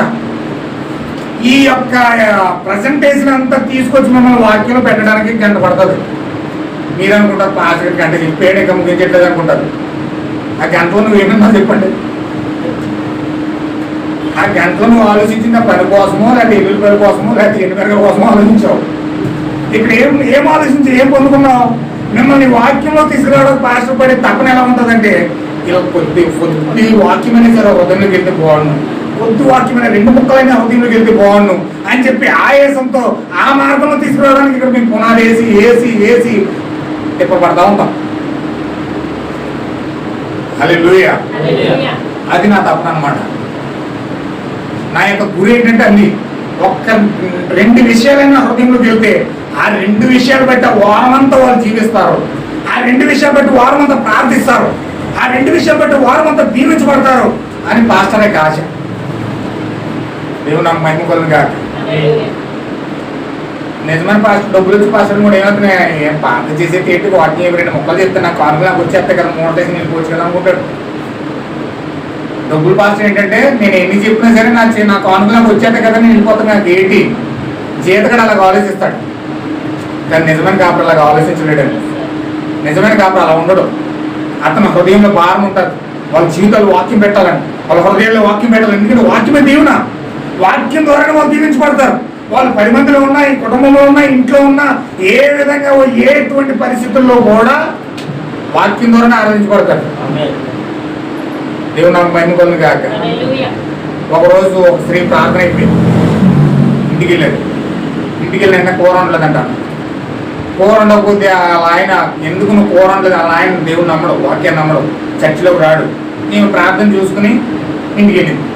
ఇంటికి వెళ్ళేసరికి ఆయన ఫుల్గా తాగేసి ఏమైనా ఇప్పుడు దాకా పని ఏంటి, అలాగే శుభ్రంగా తిట్టేసి అన్నం పెట్టాను. అన్నం వండలేదంటే టైం అయిపోతుందని వెళ్ళిపోయాను, ఇప్పుడు వండుతాను అన్నం. ఎంత పౌరాణిక అని చెప్పి శుభ్రంగా ఆదవడితోడ శుభ్రంగా కొట్టేసి తిట్టేసి బయటికి వెళ్ళిపోయిన తర్వాత తినేసి వద్దకు వెళ్ళాడు. ఆ రోజు ఆయన పాస్టర్ గారు వాక్యం చెప్పాడంటే ఏమని చెప్పాడంటే, ఇంటికి వెళ్ళిన తర్వాత నీకు ఒక పరీక్ష ఎదురవుతుంది. ఇంటికి వెళ్ళిన తర్వాత నీకు ఒక పరీక్ష ఎదురవుతుంది. ఆ పరీక్షలో నీకు ఎలాంటి పరిస్థితుల్లో దేవుడి పక్షాన్ని నువ్వు ఎలా నిలబడతావో దేవుడు పరీక్షిస్తున్నాడు. ఆ పరీక్షలు నిలబడాలి. ఆ పరీక్షలో నువ్వు నిలబడాలి, సహనంతో నిలబడాలి, ఓపికతో నిలబడాలి, యథార్థంగా నిలబడాలి అని చెప్పి ప్రసంగం చేసేటాడు. ఆ ప్రసంగం అంతా చెవుల్లోకి ఎక్కించుకుని, హృదయంలోకి ఎక్కించుకుని ఎప్పుడైతే బలంగా ఇంటికి వెళ్ళిందో ఆ పరీక్ష అంటే ఏంటో ఇంటికి వెళ్ళిన తర్వాత అర్థమైంది. ఇంటికి వెళ్ళిన తర్వాత అర్థమైంది. ఇప్పుడు భర్త కొట్టేసి ఇప్పుడు ఏం చేయలేమే, బట్టలని సరిగ్గా అత్తని అమ్మగారింటికి వెళ్ళిపోవాలా ఏమండి, లేదా మా ఆయన కొట్టాడని చెప్పి 2 రోజులు భోజనం చేయడం వండడం మానేసి మంచంలోకి వెళ్ళిపోవాలా, ఏం చేయలేమే. ఇప్పుడు దేవుని కొరకు సాక్షిగా నిలబడాలి. పాస్టర్ గారు వాక్యం అన్నారు. ఇప్పుడు ఈమె సహనంతో ఏం చేయాలంటే ఆమె శుభ్రంగా ఆమె ఏం చేసి ప్రార్థన చేసుకుంటూ పాట పాడుకుంటూ, ప్రభువా నాకు ఇచ్చిన పరీక్షలో నేను విజయం సాధించాలి. హల్లెలూయా. నీవు నాతో మాట్లాడిన మాటలు ఈ రోజు ఆ పరీక్ష నేను ఎదుర్కొంటాను, అందులో నేను విజయం సాధించాలి. సాతానికి అపజయం యేసు రక్తమే చేయబడింది. హల్లెలూయా. అలా అనుకుంటూ వంట చేసేసి చికెన్ బిర్యానీ చేసి చక్కగా భోజన పదార్థాలను ముందు పెట్టి భర్త కోసం ఎదురు చూస్తున్నాడు. భర్త శుభ్రంగా వెళ్ళి అటు ఇటు తిరిగి కొట్టాడు. కానీ బయటికి వెళ్ళి ఎందుకు కుట్టనే ఉంది, అయ్యో అనవసరంగా కొట్టేశాను, కొంచెం సహించుకుంటే బాగుంది కదా, నా భార్యని ఎంత మంచిది, అయ్యో అనవసరంగా కొట్టేసానని చెప్పి బయటికి వెళ్ళి మట్టి సింగుతం లేకుండా అటు తిరిగి బాధపడి ఇంటికి వచ్చాడు. ఇంటికి వచ్చి కూర్చున్నప్పుడు కాలు చేతికి నీళ్ళు ఇచ్చింది. తర్వాత కొచ్చర పెట్టి చక్కగా భోజనం పెట్టి బిర్యానీ పెట్టిందండి. ఆ బిర్యానీ శుభ్రంగా తినేసి మూలకెళ్ళి పశ్చాత్తాపడి బాధపడుతూ ఆమె వెళ్ళి అమ్మ పక్కన కూర్చొని బాధపడుతున్నా, కూర్చుని ఎదురు చూస్తుందంట భర్త వస్తాడు. తినేసి మెల్లగా వచ్చి దగ్గరికి వచ్చి, మధ్యాహ్నం నేను కొట్టాను కదా, నన్ను క్షమించా అన్నందమా అని చెప్పి ఓదార్చి తీసుకెళ్ళి ఒళ్ళో పెట్టి గోరుముద్ర కట్టనండి. హల్లెలూయా.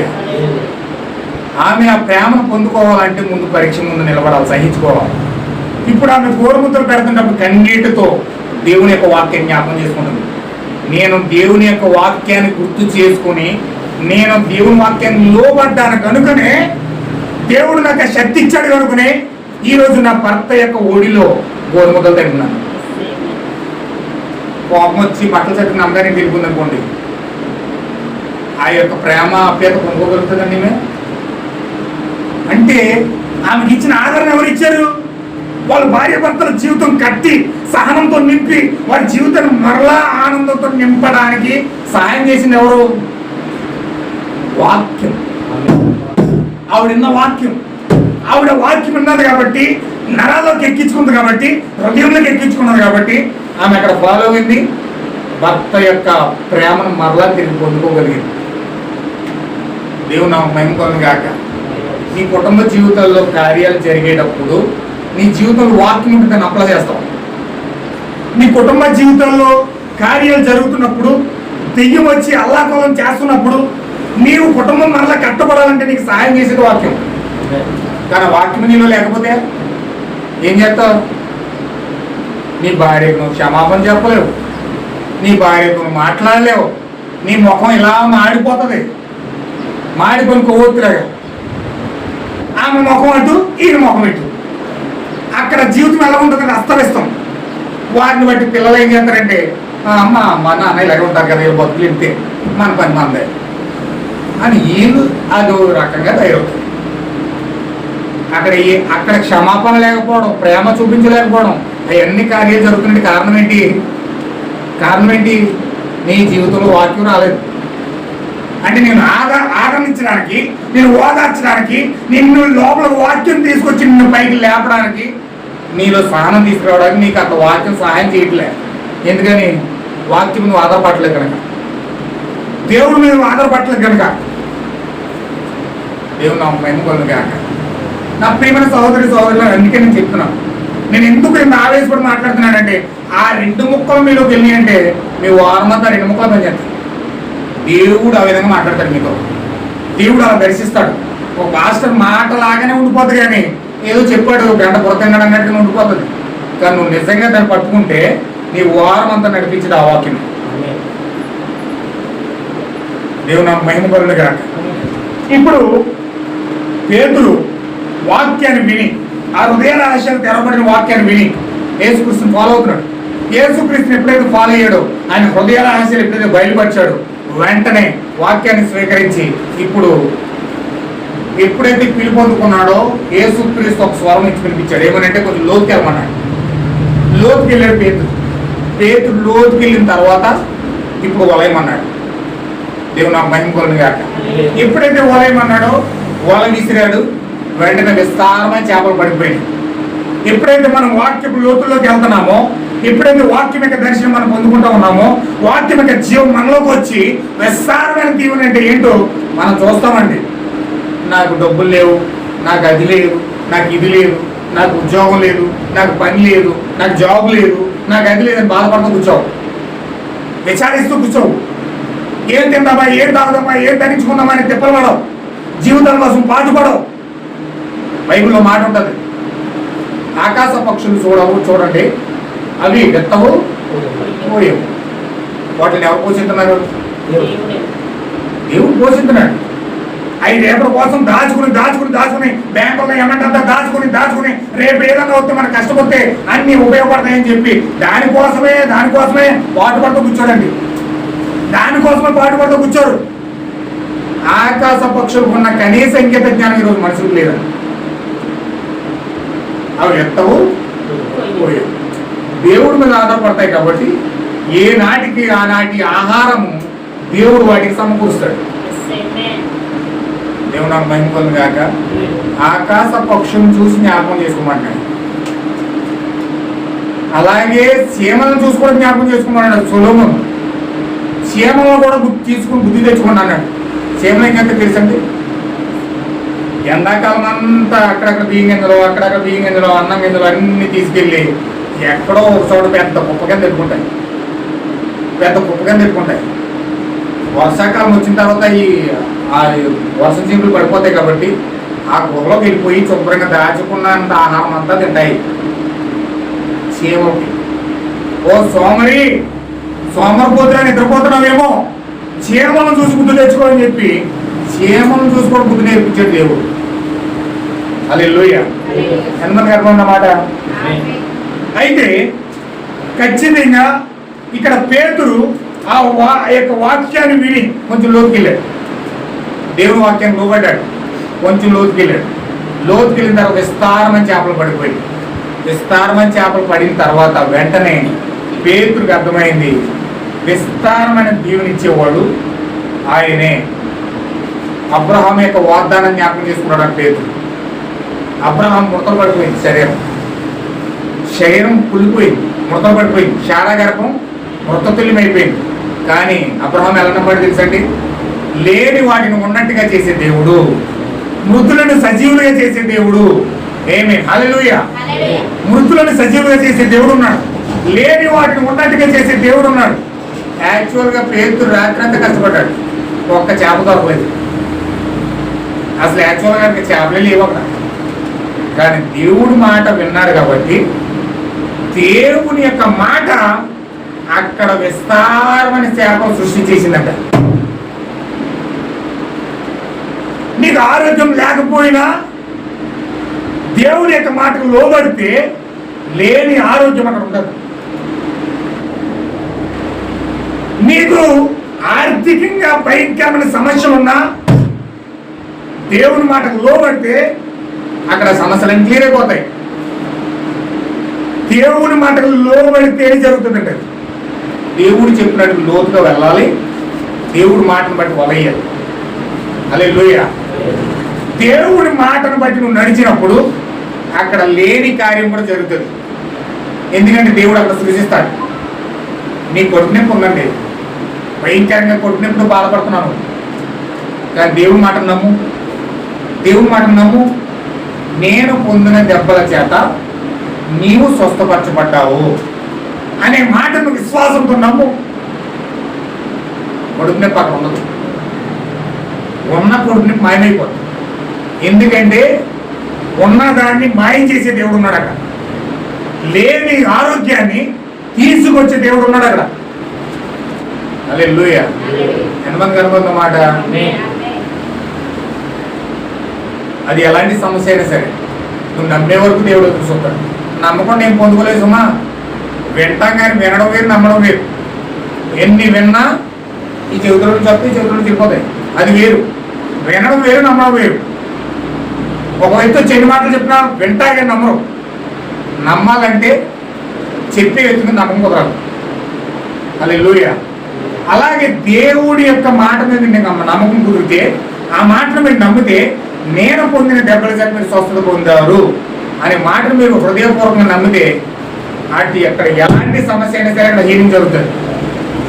అక్కడ ఎలాంటి ఒకసారి ఒక మాట చెప్తాను నేను. ఒక ఆమె అంటుంది, బలంగా హృదయంలో నమ్మింది. విలియం బ్రహ్మం చర్చికి వెళ్తాకి ఆమె ఏం చేస్తుందంటే, బలంగా నేను చర్చికి వెళ్ళాలి ప్రభు, చేతిలో డబ్బులు లేవు, చేతిలో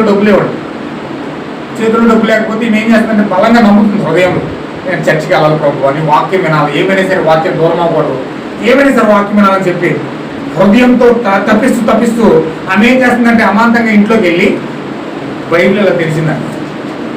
ఆమె చర్చికి వెళ్తే 1500 రూపాయలు కావాలి. అంటే ఇంచుమించు చాలా దూరం ప్రయాణం చేసి వెళ్ళాలండి ఆమె చర్చికి. ఆమె చర్చికి వెళ్తే 1500 కావాలి. ఎప్పుడైతే ఆమె ప్రార్థన చేసుకుని ఇంట్లోకి వెళ్ళి బైబిల్ తెలిసిందండి. బైబిల్ తెలిస్తే బైబిల్ యొక్క మధ్య భాగంలో 1500 రూపాయలు ఉన్నాయండి. 1500 రూపాయలు బైబిల్ ఉన్నాయి. ఎప్పుడైతే ఆమె యొక్క ముఖము సూర్యుని వల్ల వెలిగిపోయిందట, 1500 తీసుకుని వెంటనే పరుగున చర్చికి వెళ్ళిపోయి చర్చిలో ఆనందించి మళ్ళీ వచ్చినాను. దేవుడు చూడండి వండర్ఫుల్గా చేస్తాడండి దేవుడు. ఒక ఆమెకి గ్యాస్ అయిపోయిందండి ఇంట్లో, చేతిలో డబ్బులు లేవు, చాలా ప్రార్థన చేస్తున్నాను.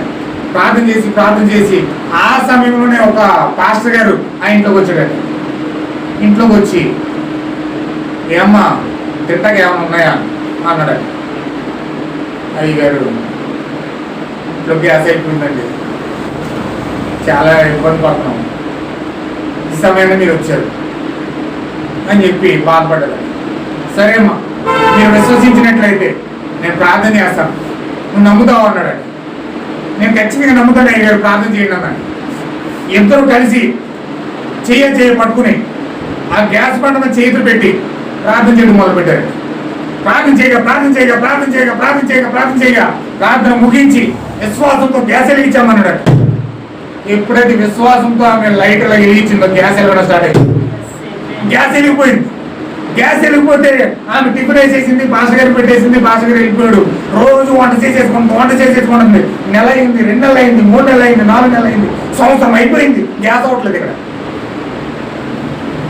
దేవుని మహిమ కాక ఆమె యొక్క యథార్థమైన ప్రార్థన, విశ్వాసం సంవత్సరం గడిచిపోయిన గ్యాస్ అవ్వట్లేదు. ఇక్కడ దేవుడికి అసాధ్యమైంది ఏం లేదండి. లేని వాటిని ఉన్నట్టుగా చేసే దేవుడు మన దేవుడు. దేవుడు లేని వాటిని ఉన్నట్టుగా చేసే దేవుడు మన దేవుడు. కానీ మన విశ్వాసం పైన ఆధారపడి ఉంటారు. ఎప్పుడైనా చూసారండి కార్యాలు? కానీ నమ్మితే చూస్తారు. నమ్మితే దేవుడు చేయలేని కార్యం అంటూ ఏది లేదు. నమ్మి తెచ్చుకోవాలంటే. ఒక ఆయన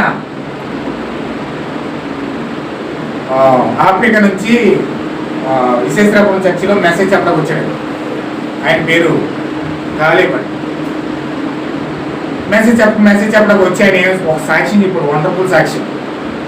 ఆయన కనీసం కొట్లోకి వెళ్ళి షర్ట్ కొనుక్కుంటా డబ్బులు లేవు. ఆయన దగ్గర కొట్లోకి వెళ్ళి షర్ట్ కొనుక్కుంటా డబ్బులు లేవు. అంత భేద పరిస్థితి. ఆయన రోడ్డు అంటే వెళ్తుండగా ఒక షోరూమ్ కారు షోరూమ్ ఎదురైంది. ఆయన ఒక ఫ్రెండ్ ఆయన కారు షోరూమ్ తీసుకెళ్ళాడు. కారు కొనుక్కున్నాడు, వెళ్ళిపోయాడు. ఈయన షోరూంలో కారు చూసి బాగా నచ్చిందండి. చాలా విపరీతంగా కారు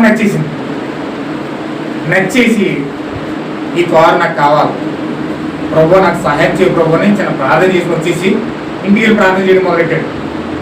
కారు ఏదైనా సరే నాదే, యేసుక్రీస్తు నామంలో కారు నేను పొందుకున్నాను, యేసుక్రీస్తు నామంలో కారు నేను పొందుకున్నాను అని చెప్పి 6 సంవత్సరాలు ప్రార్థన చేశాడు. 6 సంవత్సరాలు ప్రార్థన చేయగా 6 సంవత్సరాలు అయిపోయిన తర్వాత కారు షోరూమ్ అయిన ఆ యొక్క వ్యక్తి ఉంటాడు కదండి, అందులో పనిచేసే వ్యక్తి డైరెక్ట్గా అడ్రస్ కొనుక్కొని ఆ కార్ ఎట్టుకు వచ్చి ఇంటికాడ పార్క్ చేశాడు. ఆ కార్ ఎట్టుకు వచ్చి ఇంటికాడ పార్క్ చేసి ఆ తాళం పట్టుకొచ్చి ఆయన ఆ ఓనర్ చేతిలో పెడతాడండి. ఏం బాబు ఏమైంది, కార్ ఎట్టుకు వచ్చి ఇక్కడ పెట్టి అన్నాడండి. ఈ కారు మీదేనండి, మీ పేరు మీద రిజిస్టర్ అయ్యింది, అందుకే పట్టుకొచ్చి మీ ముందు పెట్టే తాళం మీద కొన్నాడు. ఏమైంది అని ఆ కార్ అని చూసినప్పటికీ 6 సంవత్సరాల క్రితం షోరూంలో చూసిన కార్ అది. డబ్బులు ఎవరు కట్టారో తెలియదు. ఆ కారు ఆ కారు కావాలని లోపల హృదయంలో బలంగా నమ్మాడు, దానికోసం ప్రార్థన చేశాడు అంతే. కానీ 6 సంవత్సరాల తర్వాత కారు కూడా వచ్చింది. డబ్బులు ఎవరు కట్టారో తెలియదు. చేతిలో కీ వచ్చింది, చేతిలో తాళం ఉంది. ఆయన ఇంకా ఆనందంలో మునిగిపోయాడు. దేవుడు 6 సంవత్సరాల క్రితం నేను కోరిన కోరిక ఇప్పుడు నెరవేర్చాడు. ఆ కారు కొన్నానంటే ఇంచుమించు 45 లక్షలు కోరాడు. కానీ డబ్బులు ఎవరు కట్టారు తెలియదు. కారు వచ్చి కూడా ఉంది. దేవుడికి అసాధ్యమైంది ఏం లేదండి. దేవుడి సమస్యలు సాధ్యమే. ఆయన చేయగల సమర్థుడు. కానీ మనం విశ్వసించట్లో ఉంటుంది, నమ్మడంలో ఉంటుంది. నమ్ముటకి ఇవ్వాలనైతే నమ్మువానికి సమస్యము సాధ్యమే. అది మన దేవుడండి. ప్రార్థనకి వెళ్ళామా, దండం పెట్టుకున్నామా, 1 గంట సేపు మెసేజ్ అన్నామా, వచ్చేసామా, అది కాదు. వాక్యం నువ్వు ఎందుకు వింటావంటే నీలో విశ్వాసం పెరగడానికి. నీలో విశ్వాసం ఎప్పుడైతే పెరిగిందో వెంటనే అక్కడ లేని కార్యాలు జరిగిపోతాయి. యేసుక్రీస్తును హృదయపూర్వకంగా పేతురు ఎప్పుడైతే నమ్మాడో అక్కడ లేని చేపలను వచ్చింది. విస్మయం పొందిపోయారట. వాళ్ళ చేపలు పట్టుకోలేకపోయారండి. అంత విస్తారంగా దేవుడు దీవిస్తాడు. అసాధ్యమైన కార్యాలు కూడా దేవుడు సుసాధ్యం చేసే దేవుడు అండి. నమ్మడానికి మనకు ఆశ ఉంటే, నమ్మడానికి విశ్వాసం మనకు ఉంటే దేవుడు చేయడానికి ఆయన సమర్థుడు. హల్లెలూయా. ఎంతమంది నమ్ముతున్నారండి? మీకు వాసన చెప్పాలండి, ఇంకా నేను సబ్జెక్ట్లోకి అడుగు పెట్టలేదండి.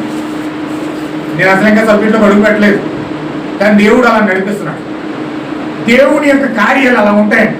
ఈ కాలంలో ఇక్కడ ప్రవక్త వచ్చాడు. ఒక కొండ మీదకి వెళ్ళి ఏడుస్తున్నాడు. ఒక కొండ మీదకి వెళ్ళి ఏడుస్తుంటే ఒక స్వరం వచ్చింది. ఎందుకు ఏడుస్తున్నాడంటే నీ ఉడతలు కావాలి, ఆకలేసేస్తుంది. నాకు ఆ ప్రాంతంలో ఉడతలు లేవు. అడుగు ఉడతలు అంటే మనకు ఉడతలు ఉంటాయి, ఇంత ఉంటాయండి. అడుగు ఉడతలు అంటే ఇంత ఉంటాయి, పెద్ద పెద్ద ఉడతలు ఉంటాయి అన్నమాట. ఆ ఉడతలు వేటగాడు కొండ మీదకి వెళ్ళాడు. కొండ మీద కూర్చుని మోకాలు తలకెట్టుకుని కూర్చుని ఏడుస్తున్నాడు. దేవుని స్వరం వచ్చి నీకేం కావాలన్నా, నాకు ఉడత కావాలన్నాడు. ఉడత కావాలి, ఎన్ని కావాలన్నాడు? 3 కావాలండి. ఎక్కడ ఉండాలన్నాడు.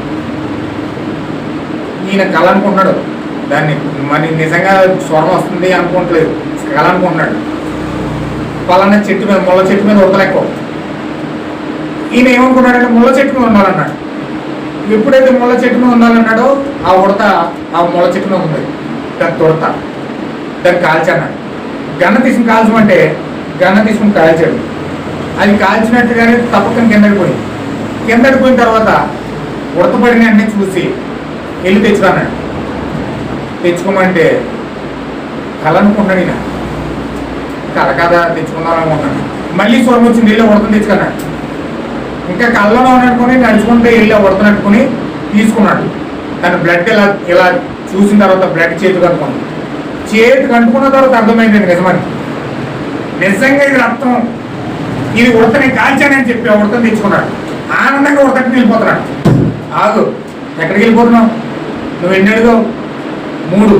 మరి ఒకటి వెళ్ళిపోతున్నావు ఏంటి? ఇంకా ఇంకోటి పలుకు. ఇంకో చోట పలికాడు. ఇంకో చోట వచ్చింది.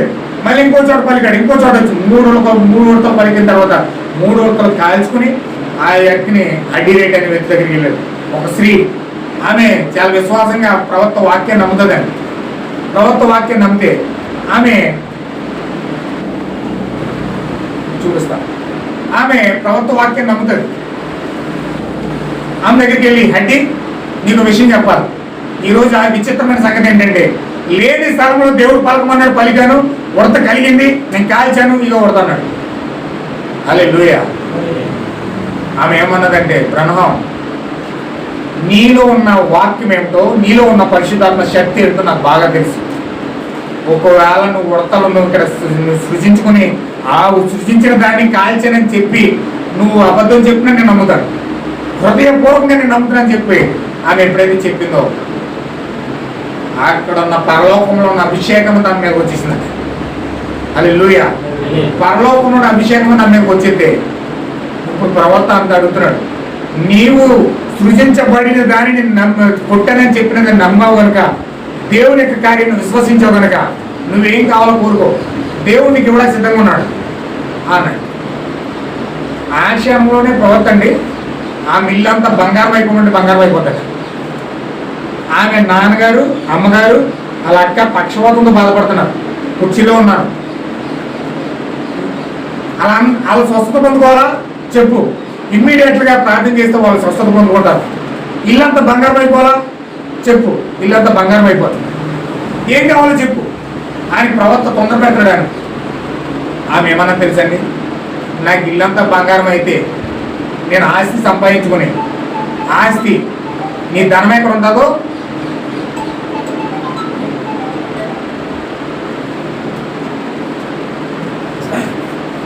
నేను ఆస్తి కనుక సంపాదించుకుంటే నీ ధనం ఎక్కడ ఉంటుందో నీ తల ఎక్కడ ఉంటుంది తెలుసండి. డబ్బు బాగా సంపాదించామనుకోండి, మన మనసు అంతా డబ్బు మీద ఉంటుంది. ఎంత ఖర్చు పెట్టావు, ఎంత తీసావు, ఎంత ఖర్చు అయింది, ఇంకెంత తీయాలి, ఇంకెంత ఇవ్వాలి, ఇంక 24 గంటలు దానికోసం ఆలోచిస్తాం. హల్లెలూయా. నీ ధనం ఎక్కడ ఉంటుంది, నీ మనసు అంతా అక్కడ ఉంటుంది. బైబిల్ మాట చెప్పాడు యేసుక్రీస్తు, నీ సిరి ఎక్కడ ఉంటుందో నీ హృదయం అక్కడ ఉంటుంది అన్నాడు. కానీ నీ డబ్బు ఎక్కడ ఉంటుందో నీ హృదయం అక్కడ ఉంటుంది అన్నాడు. అంటే దీనికోసం ఆలోచించుకోడు, ఎక్కడ ఉంటాడు దానికోసం ఆలోచించడానికి మారడు. ఎన్ని చెప్పు నువ్వు మారడు. అతని హృదయం అంతే. అయితే నా హృదయం అలా మారిపోవడం నాకు ఇష్టం లేదు. నా హృదయం అలా మారిపోవడానికి నాకు ఇష్టం లేదు. నాకు డబ్బు వద్దు, నాకు బంగారం వద్దు. నా తల్లిదండ్రులు స్వస్థత కావాలని కోరుకుంటానా? వాళ్ళు బాప్తిజం పొందారు, రక్షణ పొందారు, చచ్చిపోతే పరలోకం వెళ్ళిపోతారు. వాళ్ళు ముగ్గురు చచ్చిపోతే పరలోకం వెళ్ళిపోతారు. నాకు డబ్బు వద్దు, నాకు బంగారం వద్దు. నా తల్లిదండ్రులకు స్వస్థత కూడా వద్దు, కానీ రక్షించబడిన నాకు 2 పిల్లలు ఉన్నారయ్యా. వాళ్ళు తాగేసి అంట విలియం బ్రన్హాము ఇలా సృజించాను ఉడతం పుట్టానని చెప్తేనే పక్కన ఉండాలి, పక్క నవ్వుకున్నారంట. ఒరే ఆ ముసలోడు ఏదో చెప్తున్నాడు, ఆ బట్టపురోడు ఏదో చెప్తున్నాడు, సృజించాడంట. ఏదో కథలు చెప్తుంటే ఈ ముసలి దగ్గర కూర్చొని నమ్ముతుంది, ఈ కథలు నమ్ముతుంది ఆమె అని పక్క బీరు తాగుతూ దొల్లుకుంటూ జోకులు వేసుకుంటూ పక్క నవ్వుతున్నారట. వాళ్ళని చూసి జాలిపడి ఆ తల్లి, అయ్యా నా కుమారుడు పరిస్థితి చూడండి, వాళ్ళు తాగేసి విచ్చలవిడిగా చెడిపోయారు, పాడైపోయారు. నాకు రక్షించబడిన 2 కుమారులు రక్షించబడితే నాకు అది చాలా. హల్లెలూయా. యేసుక్రీస్తు నామములో నీకు 2 కుమారులు నీకు ఇస్తున్నానని చెప్పి ఆయన ఎప్పుడైతే ఆ మాట పలికాడో ఆ తాగుతున్న బాటలు ఇసిరి పారేసి వాళ్ళు అక్కడ దొల్లుకుంటా వచ్చి ఆ తల్లిదండ్రులు పడిపోయారు. అమ్మ నన్ను క్షమించమ్మా, మేము ఇప్పుడు వరకు అపహాస్యం చేశాం, నిన్ను చాలా నిందించాం, బాధించాం, నన్ను క్షమించామని చెప్పి ఆ యొక్క తల్లి కాళ్ళ మీద పడిపోయారు. వెంటనే ప్రవక్త వాళ్ళని తీసుకుని యేసుక్రీస్తు వాళ్ళకి బాప్తిజం ఇచ్చి వాళ్ళకి రక్షణ ఎప్పుడైతే వాళ్ళు పొందారో ఇప్పుడు వాళ్ళ పాస్టర్ అయ్యారు. ప్రపంచంలో అత్యధికమైన ఆత్మలు రక్షించడానికి సిద్ధపడిన వ్యక్తులు ఎవరంటే వీళ్ళిద్దరే. భూమి మీద సాక్షులుగా ఉన్నారు. వాళ్ళు తాగుతున్నారు, భయంకరంగా ఉన్నారు, కానీ ఒక పల్లకబడిన మాటను, దేవుని యొక్క మాటను, 7వ దూత యొక్క వర్తమానాన్ని ఆ స్త్రీ నమ్మటం వలన ఆ కుటుంబంలో వచ్చిన అద్భుతం అది, ఆ కుటుంబంలో వచ్చిన ఆశ్చర్యం అది, ఆ కుటుంబంలో వచ్చిన మార్పు అది. మీకు తెలుసా, 7వ దూత యొక్క వర్తమానం మీ కుటుంబంలో ఎప్పుడైతే నువ్వు హృదయపూర్వకంగా నమ్మడానికి నువ్వు సిద్ధపడతావో నీ కుటుంబంలో అద్భుతాలు జరగడం స్టార్ట్ అవుతాయి, నీ కుటుంబంలో ఆశ్చర్యాలు జరగడం మొదలవుతాయి, నీ కుటుంబంలో మనోహరమైన దేవుని యొక్క కార్యాలు అప్పుడు వరకు నువ్వు చూడలేని కార్యాలు చూడడానికి స్టార్ట్ అవుతుంది. ఎప్పుడో తెలుసండి, వర్తమానం హృదయపూర్వకంగా నమ్మినప్పుడు. హల్లెలూయా. ఒక ఆమె స్కిల్టెన్ అయిపోయిందండి, మంచానికి అంటుకుపోయిందండి, కానీ వర్తమానాన్ని ఎప్పుడైతే నమ్మిందో ఆమె 6 నెలలు సజీవంగా రోడ్డు మీద నడుచుకుంటూ ఉద్యోగం చేసుకోవడానికి వెళ్ళింది. కొన్ని లక్షలు నా తలలో ఎన్ని వెంట్రుకలు ఉన్నాయో అన్ని కార్యాలు విలియం బ్రన్హాం జీవితంలో ఉన్నాయండి. విలియం బ్రన్హాం జీవితంలో నా తల వెంట్రుకలు కూడా సరిపోవేమండి. మనందరి తల వెంట్రుకలు కలిపితే ఎన్ని సంఖ్యలు అవుతాయో అన్ని కార్యాలు ఉన్నాయి ఆయన జీవితంలో చెప్పడానికి. ఎందుకో తెలుసండి, దేవుడు అలాంటి దేవుడు, అలాంటి ఆశ్చర్యమైన కార్యాలు చేసే దేవుడు అండి. మన జీవితంలో వర్తమానాన్ని ఎప్పుడైతే గట్టిగా పట్టుకున్నామో, వర్తమానాన్ని ఎప్పుడైతే మన జీవితంలో చేర్చుకున్నామో, హృదయపూర్వకంగా దాన్ని నమ్మామో, మన హృదయాల్లో ఏం జరగాలో జరుగుతుంది. హల్లెలూయా. నా ప్రియమైన సహోదరులారా, మీరు నమ్మండి, వెంబడించండి, వాక్యాన్ని ఫాలో అవ్వండి. మీ జీవితంలో ఇప్పుడు వరకు మీరు నిరాశతో నిస్పృహలో మీరు ఉన్నారేమో, ఏ కార్యాలు జరగట్లేదని మీరు బాధపడుతున్నారేమో, ఏది మీ జీవితంలో నిస్సహాయ స్థితిలోకి వెళ్ళిపోయారేమో, కానీ మీరు ఇప్పుడు లెక్కెట్టండి, రోజు లెక్కెట్టండి. ఇప్పటి నుంచి మీరు నమ్మి రోజు లెక్కెట్టండి, మీరు అనుకున్నది సాధించి తీరుతారు. దేవుని మహిమ కలుగుగాక. ఆ వ్యక్తికి 45 లక్షల డబ్బు ఎవరు కట్టారండి? కారు ఎలా వచ్చింది ఇంట్లోకి? పేతురు వలేసినప్పుడు వాళ్ళ అన్ని చేపలు అక్కడికి ఎలా వచ్చినాయి? చేతులు ప్రార్థన చేస్తే సంవత్సరం కూడా తరగని గ్యాస్ ఎలా వచ్చింది? దేవుని నాకు మహిమ కలుగుగాక. ఇజ్రాయేల్కి 40 సంవత్సరాలు కూర్చుని తినడానికి మన్నా ఎక్కడి నుంచి వచ్చింది? ఆ యొక్క పూరీలు అడిగారండి వాళ్ళు. పూరీలు ఏమి వండికిని గ్యాసులు వెలిగించి పొల్లలెట్టి వండికి నేను తినలేదు, వండేసి కారం పెట్టి చక్కగా ఆ పకోడీలో వచ్చినాయి. మాంసం పకోడీ ఏపి నీ చేతిలో పెడితే ఎలా ఉంటుందో పూరీలు అలా చేతిలోకి వచ్చినాయి, ఇతర చేతుల్లోకి. ఎవరుండారండి? ఎవరుండారండి? ఆ మన్నా ఎలా వచ్చింది వాళ్ళకి? 40 సంవత్సరాలు ఇజ్రాయేలు ఎలా పోషించబడ్డారు వాళ్ళు? దేవుడు నిన్ను నన్ను కూడా అలా పోషిస్తాడండి. దేవుడు నిన్ను నన్ను కూడా అలాగే నడిపిస్తాడు. కానీ మనం దేవుడి మీద ఆధారపడక మన సొంత సామర్థ్యాలపైన ఆధారపడి కష్టపడితేనే కుటుంబం వెళ్తుంది, కష్టపడితేనే జీవితం వెళ్తుంది, పాటు పడితేనే మన కుటుంబాలు నడుస్తాయి, డబ్బు ఉంటేనే మనం నడుస్తాం, డబ్బు ఉంటేనే మనం ఈ పనులను చేస్తాం అనుకుంటాం మనం. కానీ డబ్బు లేకుండా మన స్థితిగతులు మార్చేసి దేవుడు ఒక ఆయన మన జీవితంలో ఉన్నాడు. హల్లెలూయా. హల్లెలూయా. ఆయన మనం నమ్మితే చాలు కార్యాలు మన వెనకాల నడుస్తాయి. యేసుక్రీస్తు ఏం చెప్తే తెలుసా? నమ్మిన వారి వలన యూచించి క్రియలు జరుగుతాయి అన్నాడు. నువ్వు నమ్మితే, నమ్మడం నీ వంతు అయితే కార్యాలు చేయడం దేవుడు వంతు. కానీ జనాలకు నమ్మకం రాదండి. నమ్మకం రావడానికి దేవుడు వాక్యాన్ని తీసుకొచ్చి ప్రత్యక్షత ఇచ్చి వాక్యాన్ని ఇచ్చి దాన్ని అలా తీసుకెళ్తా ఉన్నాడు. ఎందుకు ఎక్కడ తరపుడు వాక్యం చెప్తున్నాడంటే ఆ విశ్వాసం రావడానికి. ఆ 2 ముక్కలు నీ జీవితంలోకి వెళ్తే ఆ విశ్వాసం వస్తుంది. ఆ లేని కార్యాలు నీ జీవితంలో జరుగుతాయి. దేవుడు నాకు మహిమను కాక. ఇంకా సబ్జెక్టులకు వెళ్ళలేదు. దేవుని చేతి మధ్య వచ్చే వారం దాన్ని ఖచ్చితంగా నేను ప్రారంభించి ముగిస్తాను. మీకు మాట ఇస్తున్నాను. 3 వారాల నుంచి దాన్ని నేను ప్రయాసపడతాను దాన్ని ముగించాలని. కానీ దేవుడు దాన్ని పొడిగిస్తున్నాడు. ఎందుకు పొడిగిస్తున్నాడు నాకు తెలియదు. ఏమో దాన్ని మీకు అవసరమేమో నాకు తెలియదు. అయితే ఖచ్చితంగా వచ్చే వారం దాన్ని స్టార్ట్ చేసి ముగిస్తాను. ఎందుకంటే 2 మెసేజ్లు ఉంటాయి కాబట్టి దాన్ని మెసేజ్ ముగించి ఖచ్చితంగా దాన్ని మనం ప్రభుత్వ ముందుకు వెళ్దాం. విస్తారమైన దీవెన పేదరికే కాదండి, పేదరికే కాదు, మనకు కూడా ఉంది. మనకు కూడా దీవెన కావాలి. ఏలియా సామాన్యమైన మనుషుడే, కానీ ఆయన ప్రార్థన చేస్తేనంటే ఆకాశం మూసేశాడంట దేవుడు. మళ్ళీ ఆయన ప్రార్థన చేస్తే ఆకాశం తెరిచి వర్షం ఇచ్చాడంట. యెహోషువ సామాన్యమైన మనలాంటి వాడే, కానీ ఆయన ప్రార్థన చేస్తే సూర్యుడు ఆగిపోయాడు, చంద్రుడు ఆగిపోయాడు. అంత శక్తి ఉందని మనకి, అంత సామర్థ్యం మన జీవితంలో ఉన్నాయి.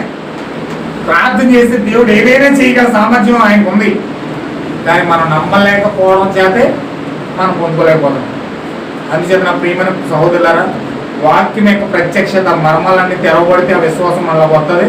అప్పుడు ప్రవక్త పలికినట్లుగా మనం పలుకుతాం, ఏలియా పలికినట్లుగా మనం పలుకుతాం, యెహోషువ పలికినట్లుగా మనం పలుకుతాం. దేవుడు కార్యం చేస్తాడు. ఎంతమందికి ఇష్టమండి? దేవుడు మీ జీవితంలో కార్యం చేయాలని ఇష్టపడుతున్నారా? మీ జీవితంలో కార్యం జరగాలని ఇష్టపడుతున్నారా? ఎదురు చూస్తున్నారా? దేవుడు నా జీవితంలో కార్యం చేయాలి అని ఎదురు చూస్తున్నారా? దేవుడు నన్ను స్వస్థపరచాలి అని ఎదురు చూస్తున్నారా? దేవుడు నా కుటుంబాన్ని సరిచేయాలి, నా కుటుంబాన్ని కట్టాలని ఎదురు చూస్తున్నారా? దేవుడు నా జీవితంలో అనేకమైన అద్భుతాలు చేసి ఆ యొక్క మర్మయుక్తమైన కార్యాల్లోకి నన్ను నడిపించాలని ఎదురు చూస్తున్నారా? ఒకవేళ మీరు ఎదురు చూపే నిజంగా వాక్యము విశ్వాసము సరైనదైతే దేవుడు మనందరినీ కూడా అందులో నడిపించను గాక. ఆమేన్. మనందరం కూడా ప్రార్థన చేద్దాం. మోకరించండి, చిన్న ప్రార్థన చేసుకుని ముగించండి. అసాధ్యమైన కార్యాలు సుసాధ్యం చేసే దేవుడు మన మధ్యలో ఉన్నాడండి. రోగమును ఆరోగ్యంగా మార్చే దేవుడు మన మధ్యలో ఉన్నాడండి. చీకటిని వెలుగుగా మార్చే దేవుడు మన మధ్యలో ఉన్నాడండి. పాపిని పరిశుద్ధిని చేసే దేవుడు మన మధ్యలో ఉన్నాడండి. మన కుటుంబ వ్యవస్థను కట్టే దేవుడు మన మధ్యలో ఉన్నాడండి. మన జీవితాలు కట్టే దేవుడు మన మధ్యలో ఉన్నాడండి.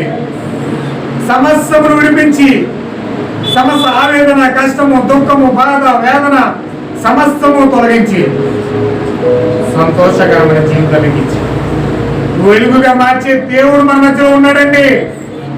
Jesus is here. ఎంతమంది నమ్ముతూ ఉన్నారండి? మీ హృదయాల్లో నిజమైన నమ్మకం వస్తే 7వ దూత వర్తమానం మీరు కనుక నమ్మితే, ఆ వర్తమానం యొక్క విలువ మీకు అర్థమవుతే, దేవుడు మీ జీవితంలో చేసే కార్యాలు చూడడానికి రోజులు లెక్క పెట్టుకోండి సహోదరులారా. రోజులు లెక్క పెట్టుకోండి. ప్రభువా నా జీవితంలో ఇది జరగాలని చెప్పి వాక్యము పలికి మీరు రోజులు లెక్క పెట్టుకోండి. దేవుడు కార్యాలు చేసే దేవుడు, అద్భుతమైన దేవుడు, ఆశ్చర్య కార్యాలు చేసే దేవుడు, అద్భుతాలు చేసే దేవుడు, మన్నాను కురిపించగలిగిన దేవుడు, ఊరేళ్ళు ఇచ్చిన దేవుడు,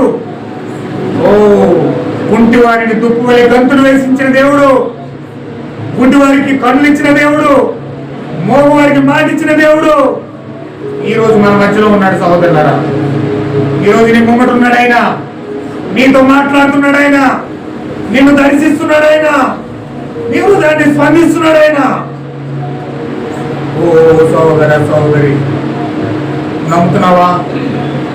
దేవుడు అసాధ్యమైన కార్యాలు సుసాధ్యం చేసే దేవుడు నీలో ఉన్నాడని నమ్ముతున్నావా?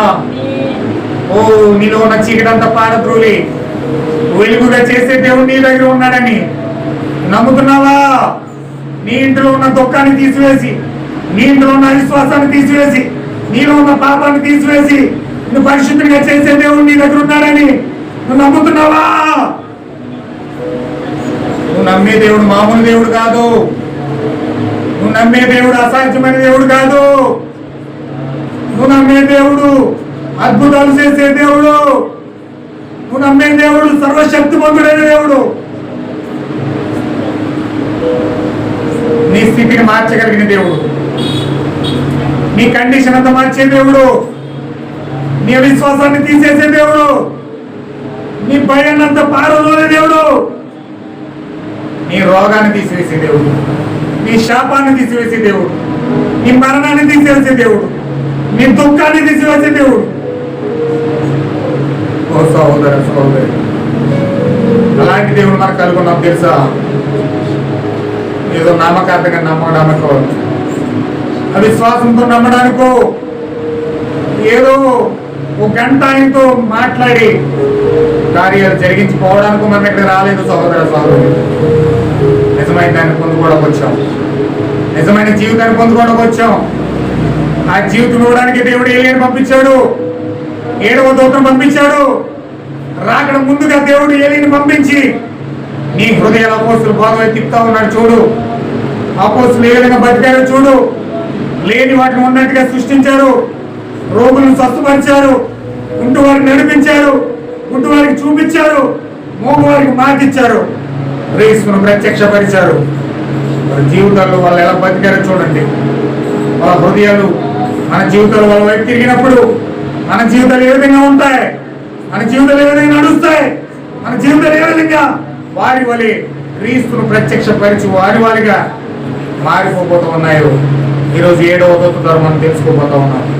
7వ దూత మనం సంధించినప్పుడు, 7వ దూతను మనం దర్శించినప్పుడు మనం ఏదో మోగవాడిగా మారిపోవట్లేదు, కానీ ఓ జీవం గల దేవుని యొక్క మాట, పలకబడిన మాట మాట్లాడినట్లుగా దేవుడు నిన్ను అభిషేకిస్తున్నాడు చూడు. జక్కేలాగా మోగవాడిగా మారిపోకు, జక్కేవాడిని నమ్మని వాడిగా ఉండి మోగవాడిగా మారిపోకు. కానీ ఈ కాలం యొక్క ప్రవృత్తి ఎప్పుడైతే పలికాడో లేని ముడతలు అక్కడ కలిగాయి, లేని ఆరోగ్యం అక్కడ వచ్చింది, లేని జీవం అక్కడ వచ్చింది, లేని పరిశుద్ధాత్మ అక్కడ వచ్చింది, లేని గ్యాస్ అక్కడ వచ్చింది, లేని కారు అక్కడ వచ్చింది, లేని ఆ యొక్క పరిశుద్ధాత్మ బైబిల్లో 1500 సృష్టించింది. నీ జీవితంలో దేవుడి కార్యాలు చూడగలవా? ఇప్పటి నుంచి దేవుడి కార్యాలు చూడడానికి నువ్వు వెనుక చేయకు. ఇక్కడి నుంచి దేవుడి కార్యాలు ఈ గృహంలో చూడాలనుకుంటే 7వ దూత వర్తమానమును పరిపూర్ణంగా నీ హృదయం అంతటితో నమ్మాలి. ఓ నా ప్రియమైన సహోదరులారా, జీవితంలో జరగడానికి దేవుడు సిద్ధంగా బలిష్ఠుడైన దూతగా నీ ముంగడికి వచ్చాడు చూడు, నిన్ను దర్శించడానికి వచ్చాడు చూడు. ఆయన నువ్వు ఎప్పుడైతే నువ్వు పట్టుకున్నావో దేవుడు పరిపూర్ణంగా దర్శించి నిన్ను అసాధ్యమైన కార్యంలో నుంచి సుసాధ్యంలోకి నడిపించే దేవుడు నీ హృదయాన్ని కడుతున్నాడు. నువ్వు నమ్ముట నీ వలన అయితే నమ్ము వారికి సమస్తము సాధ్యమై. దేవుడు అందరినీ దీవించిన కదా. God bless you, God bless you. ప్రార్థన చేద్దాం.